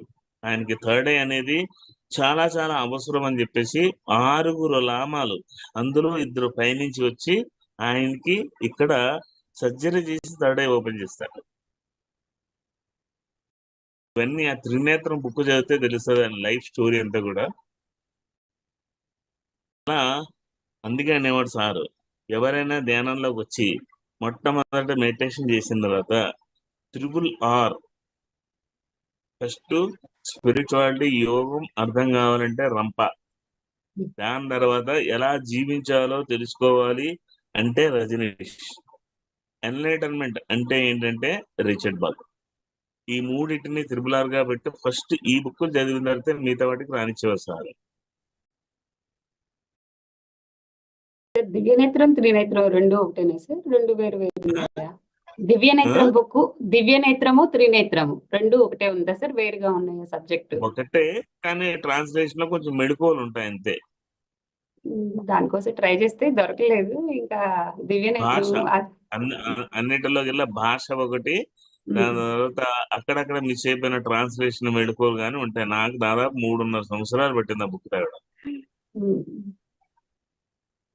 మాస్టర్స్ బుక్స్ కావాల్సిన వాళ్ళు సార్ నెంబర్ చాట్ బాక్స్ లో పెట్టానండి. జూమ్ కిను దీనికి రెండింటికి సార్ నెంబర్ మీరు కాంటాక్ట్ చేయొచ్చు. సరోజిని మేడం మాట్లాడండి. మేడం నమస్తే అండి. సార్ నమస్తే సార్. నమస్తే. వీడియో లేదా? మా దగ్గర సిగ్నల్ రావట్లేదు సార్, ఆన్ అవ్వట్లేదు సార్. ఈ రోజు అసలు నేను ఎంత అదృష్టం చేసుకున్నానా అనిపిస్తుంది సార్. చాలా చాలా థ్యాంక్ యూ సార్. సార్ నేను కొత్తగా ధ్యానంలోకి వచ్చాను సార్. నేను వచ్చిన ఫస్ట్ అంటే జనవరి నుంచి చేస్తున్నాను సార్. నాకు ఫిబ్రవరిలో ఫస్ట్ నా చేతికి వచ్చిన ఆధ్యాత్మిక పుస్తకం లోబ్సాంగ్ రాంపా గారి దివ్యనేత్రం సార్. హలో వినిపిస్తుందా మేడం? వినిపిస్తుంది, చెప్పండి. వింటున్నారు సార్ కూడా. ఆ బుక్ ద్వారానే నేను అసలు ఎక్కువ ఇన్స్పైర్ అయ్యాను సార్. అసలు చదువుతుంటే స్టార్టింగ్ లో ఏంటంటే ట్రాన్స్లేటెడ్ బుక్ కదా సార్, కొంచెం లాంగ్వేజ్ ప్రాబ్లం అనిపించింది. ఏంటి ఈ పదాలు ఇలా ఉన్నాయి అనిపించింది, కానీ వదలకుండా చదవాలి అని ఇంకా లాస్ట్ కి వచ్చేసరికి అసలు ఒక్క పేజీ కూడా నేను ఒక్కొక్క పేజీ 2 సార్లు చదువుతూ వచ్చాను సార్ అర్థం చేసుకోవడానికి. నన్ను ఇన్స్పైర్ చేసిన book first book Lobsang Rampa గారిదే సార్. ఇప్పటికీ ధ్యానంలోకి వచ్చుంటే నేను సార్కి కూడా ఆహ్వానం చెప్పుకుంటూ మా బాబుని రాంపా అని కూడా పిలుస్తుంటాను సార్ ఇంట్లో. అర్జెంట్ గా గుప్త జ్ఞానం అనే బుక్ చదవండి మీరు. Okay sir. ఆ గుప్త జ్ఞానం అనే బుక్ చదివితే చాలా చాలా విషయాలతో మీరు ట్రాన్స్ఫార్మ్ అవుతారు. అలాగే ఆ తపస్వి బుక్ ఉంది, సార్. ఆ తపస్వి కూడా చాలా చాలా అగ్రెసివ్ గా ఉంటుంది. దివ్యనేత్రం అనేది ఎవరో ఒక లేడీ చేసింది, కాకపోతే అప్పుడు ఉండేటువంటి భాషా పరిజ్ఞానం ప్రకారం ఆవిడ చేయడం చాలా గొప్ప విషయం. ఆ లాంగ్వేజ్ ఆ ట్రాన్స్లేషన్ బాగాలేదని మీలాంటి వాళ్ళు అందరూ చెప్తేనే దాన్ని మళ్ళీ రీట్రాన్స్లేట్ చేయించాను నేను దాన్ని. బాలేదని కాదు కానీ మనం వాడుక భాషలో మాట్లాడే తెలుగుకి అందులో ట్రాన్స్లేట్ అయిన తెలుగుకి కొంచెం పదాలు సో భాష అనేది చాలా ఇంపార్టెంట్ మేడం. ఆ భాష మనకి అర్థం కాకపోతే అందులో ఉండే భావాన్ని మనం గ్రహించాలి. అందుకనే ఒక్కొక్క పేజీని ధ్యానాధారి బుక్స్ ఉన్నాయి అనుకోండి, దానికి ప్రథమ ప్రాధాన్యత సార్ ఇచ్చింది ఏంటంటే భాష. ఏ బుక్ కూడా తొందరపడి ప్రింట్ చేయించేవారు కాదు. ప్రింటింగ్ అనేది నాట్ ఇంపార్టెంట్. ముందు అది మనం రాసేది పబ్లిక్ ని దృష్టిలో పెట్టుకు రాయాలి. వాళ్ళ మైండ్ అనుగుణంగా పదజాలం పదప్రయోగం ఉండాలి అనేది పత్రిజీ మొదటి పాయింట్. మీరు అదే ప్రింట్ సార్. చేసిన మీ భాష అర్థం కాకపోతే ఏం ప్రయోజనం? అవునవును, అంతే కదా. అలా ధ్యానరీ బుక్స్ అన్ని అలాగ ఉంటాయి. ఆ గుప్త జ్ఞానం చదవండి. దాన్ని మళ్ళీ ప్రతిసారి ప్రింట్ చేసినప్పుడల్లా దాన్ని ఎడిట్ చేస్తూనే ఉంటాం మేడం. కొత్తది ఏదో ఒక కొత్త పాయింట్ అందులో వెళ్తూనే ఉంటుంది. అయితే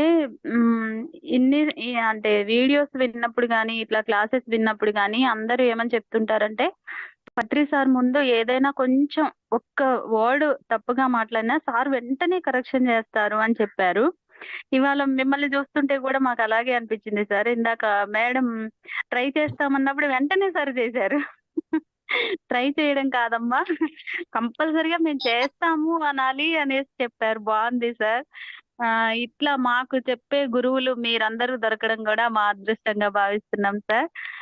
ఇంకా మాకు చాలా నాలెడ్జ్ కావాలి సార్, ఇంకా అందుకే మేడం నేర్చుకోవాలి నేను సార్.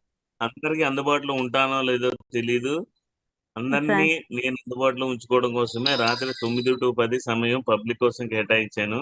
పత్రిజీ విజడం 30 సంవత్సరాలు, దాదాపుగా 29 సంవత్సరాలు కొన్ని నెలలు పత్రిజీతో ఉండి మేమేం సంపాదించుకున్నామో, ఆయన మాకేం చెప్పారో, ఆయన ఏం అవస్థలు పడ్డారో, మేము ఫస్ట్ వెళ్ళేటప్పుడు మాకుండే తలకాయ నొప్పులు ఎలా ఉండేవో,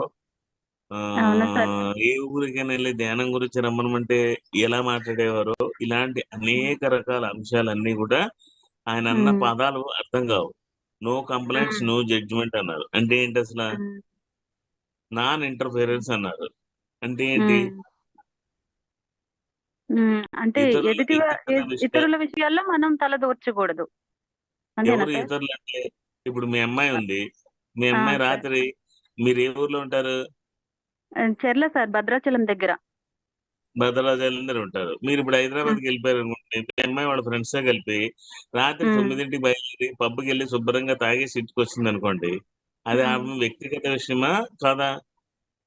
అవును సార్, వ్యక్తిగత విషయమే, కానీ మనం కరెక్ట్ చేయాలి. ఆగండి, నేను అడిగిందే పట్టించుకోవాలో పట్టించుకోకూడదా? పట్టించుకోవాలి సార్, కంపల్సరీ. మరి అది నాన్ ఇంటర్ఫిరెన్స్ కాదా? ఓ అంటే దాని అర్థం ఏంటంటే, నాన్ ఇంటర్ఫిరెన్స్ అంటే ఏమిటో మనకు అర్థం కాలేదు. ఆమె హోటల్కి వెళ్ళి ఒక ప్లేట్ భోజనం తింటే ఎలాగో, పబ్కి వెళ్ళి బీర్ తాగితే కూడా అంతే మేడం. అది ఘన పదార్థం, ఇది ద్రవ పదార్థం. ఈ రెండింటి విషయాల్లోనూ కామన్ గా ఒకటే ఉంది, ఆహారం అంతే. ద్రవాహారం లేకపోతే ఘనాహారం. భౌతిక పరమైన అంశాలని మీరు ఎట్టి పరిస్థితుల్లోనూ టచ్ చేసే తీరాలి. నాన్ ఇంటర్ఫిరెన్స్ అంటే ఏంటంటే, ప్రతి వ్యక్తికి కొన్ని ఆంతరంగిక విషయాలు ఉంటాయి. ఆ ఆంతరంగిక విషయాల్లో కలగజేసుకునే హక్కు ఎవరికీ లేదు. అది నాన్ ఇంటర్ఫిరెన్స్ అంటే. పదాలు భాష అర్థం కాకపోతే కాన్సెప్ట్ అర్థం కాదు. ఇంకోసారి కలిసినప్పుడు ఆ నాన్ ఇంటర్ఫిరెన్స్ అంటే చెప్తారు. Okay sir, okay okay sir. నిన్న నాగమణి జూమ్ లో అడిగింది ఆవిడ రాత్రి 9ంటికి, ఈ మంత్రాలు, యంత్రాలు, జపాలు, ఈ మంత్ర జపం అనేది ముక్తి ఇస్తుందా, ధ్యానానికి తీసుకెళ్తున్నా, రెండు ఒకటేనా అని. దానికోసం నిన్న 45 నిమిషాలు పుట్టు పూర్వోత్తరాలతో సహా చెప్పారు. ఇది ఎక్కడి నుంచి వచ్చింది?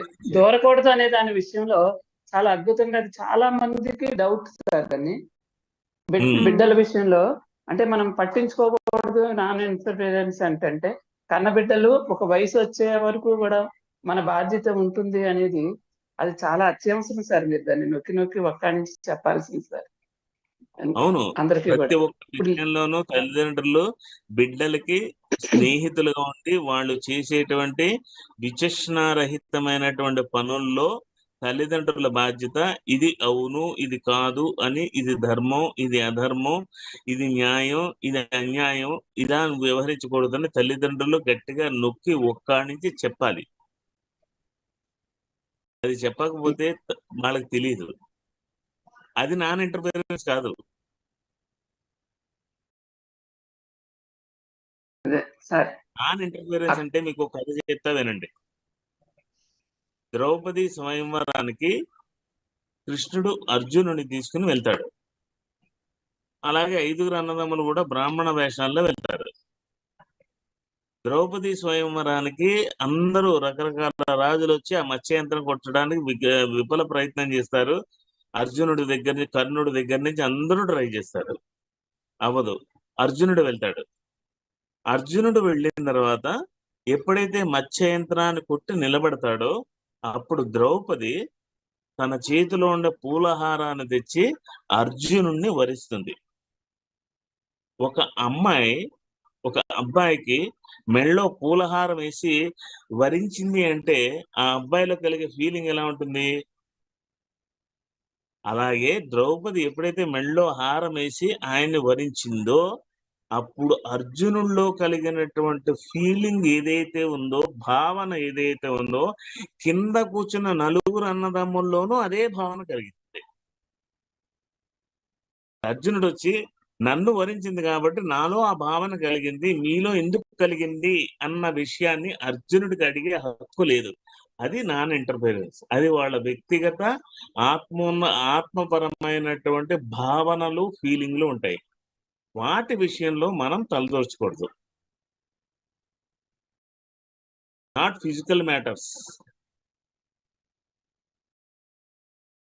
మనకి ప్రాపంచిక జీవితం కాదు, ఆధ్యాత్మిక జీవితం అని వచ్చిన తర్వాత మన దగ్గర 2 ఉండవు, ఒకటే ఉంటుంది.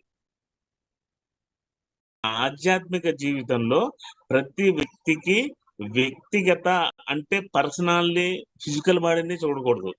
అవుట్ ఆఫ్ ద ఫిజికల్ బాడీలో ఉండేటువంటి థింగ్స్ విషయంలో మీరు పట్టించుకోకూడదు. అది నాన్ ఇంటర్ఫిరెన్స్ అంటే. ఓకేనా కళాలక్ష్మి గారు? మ్యూట్ చేసుకున్నారు. కళాలక్ష్మి గారు, మీకు ఆన్సర్ వచ్చిందని అనుకుంటున్నాము. మీరు చెప్పండి. ఆపేసింది. ఓకే సార్, వచ్చింది సార్. బాగా నోట్ చేసుకోవడానికి అవ్వలేదు, అన్ముట్లో ఉండిపోయింది. చాలా బాగా చెప్పారు సార్. ఆ చిన్న గీతే అర్థం కాక అయోమయంలో ఉంటున్నారు తల్లిదండ్రులు. చాలా బాగుంది సార్, చాలా బాగుంది. Okay sir, thank you. Thank you sir. Next ఇంకా మాస్టర్స్ ఎవరైనా అడగాలనుకుంటే త్వరగా అడిగేసేయండి, మనకి సమయాభావం కూడా.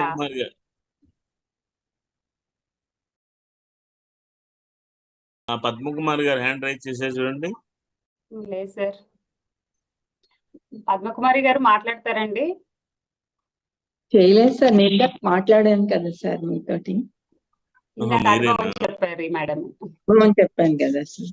వైజాగ్ లేదు సార్.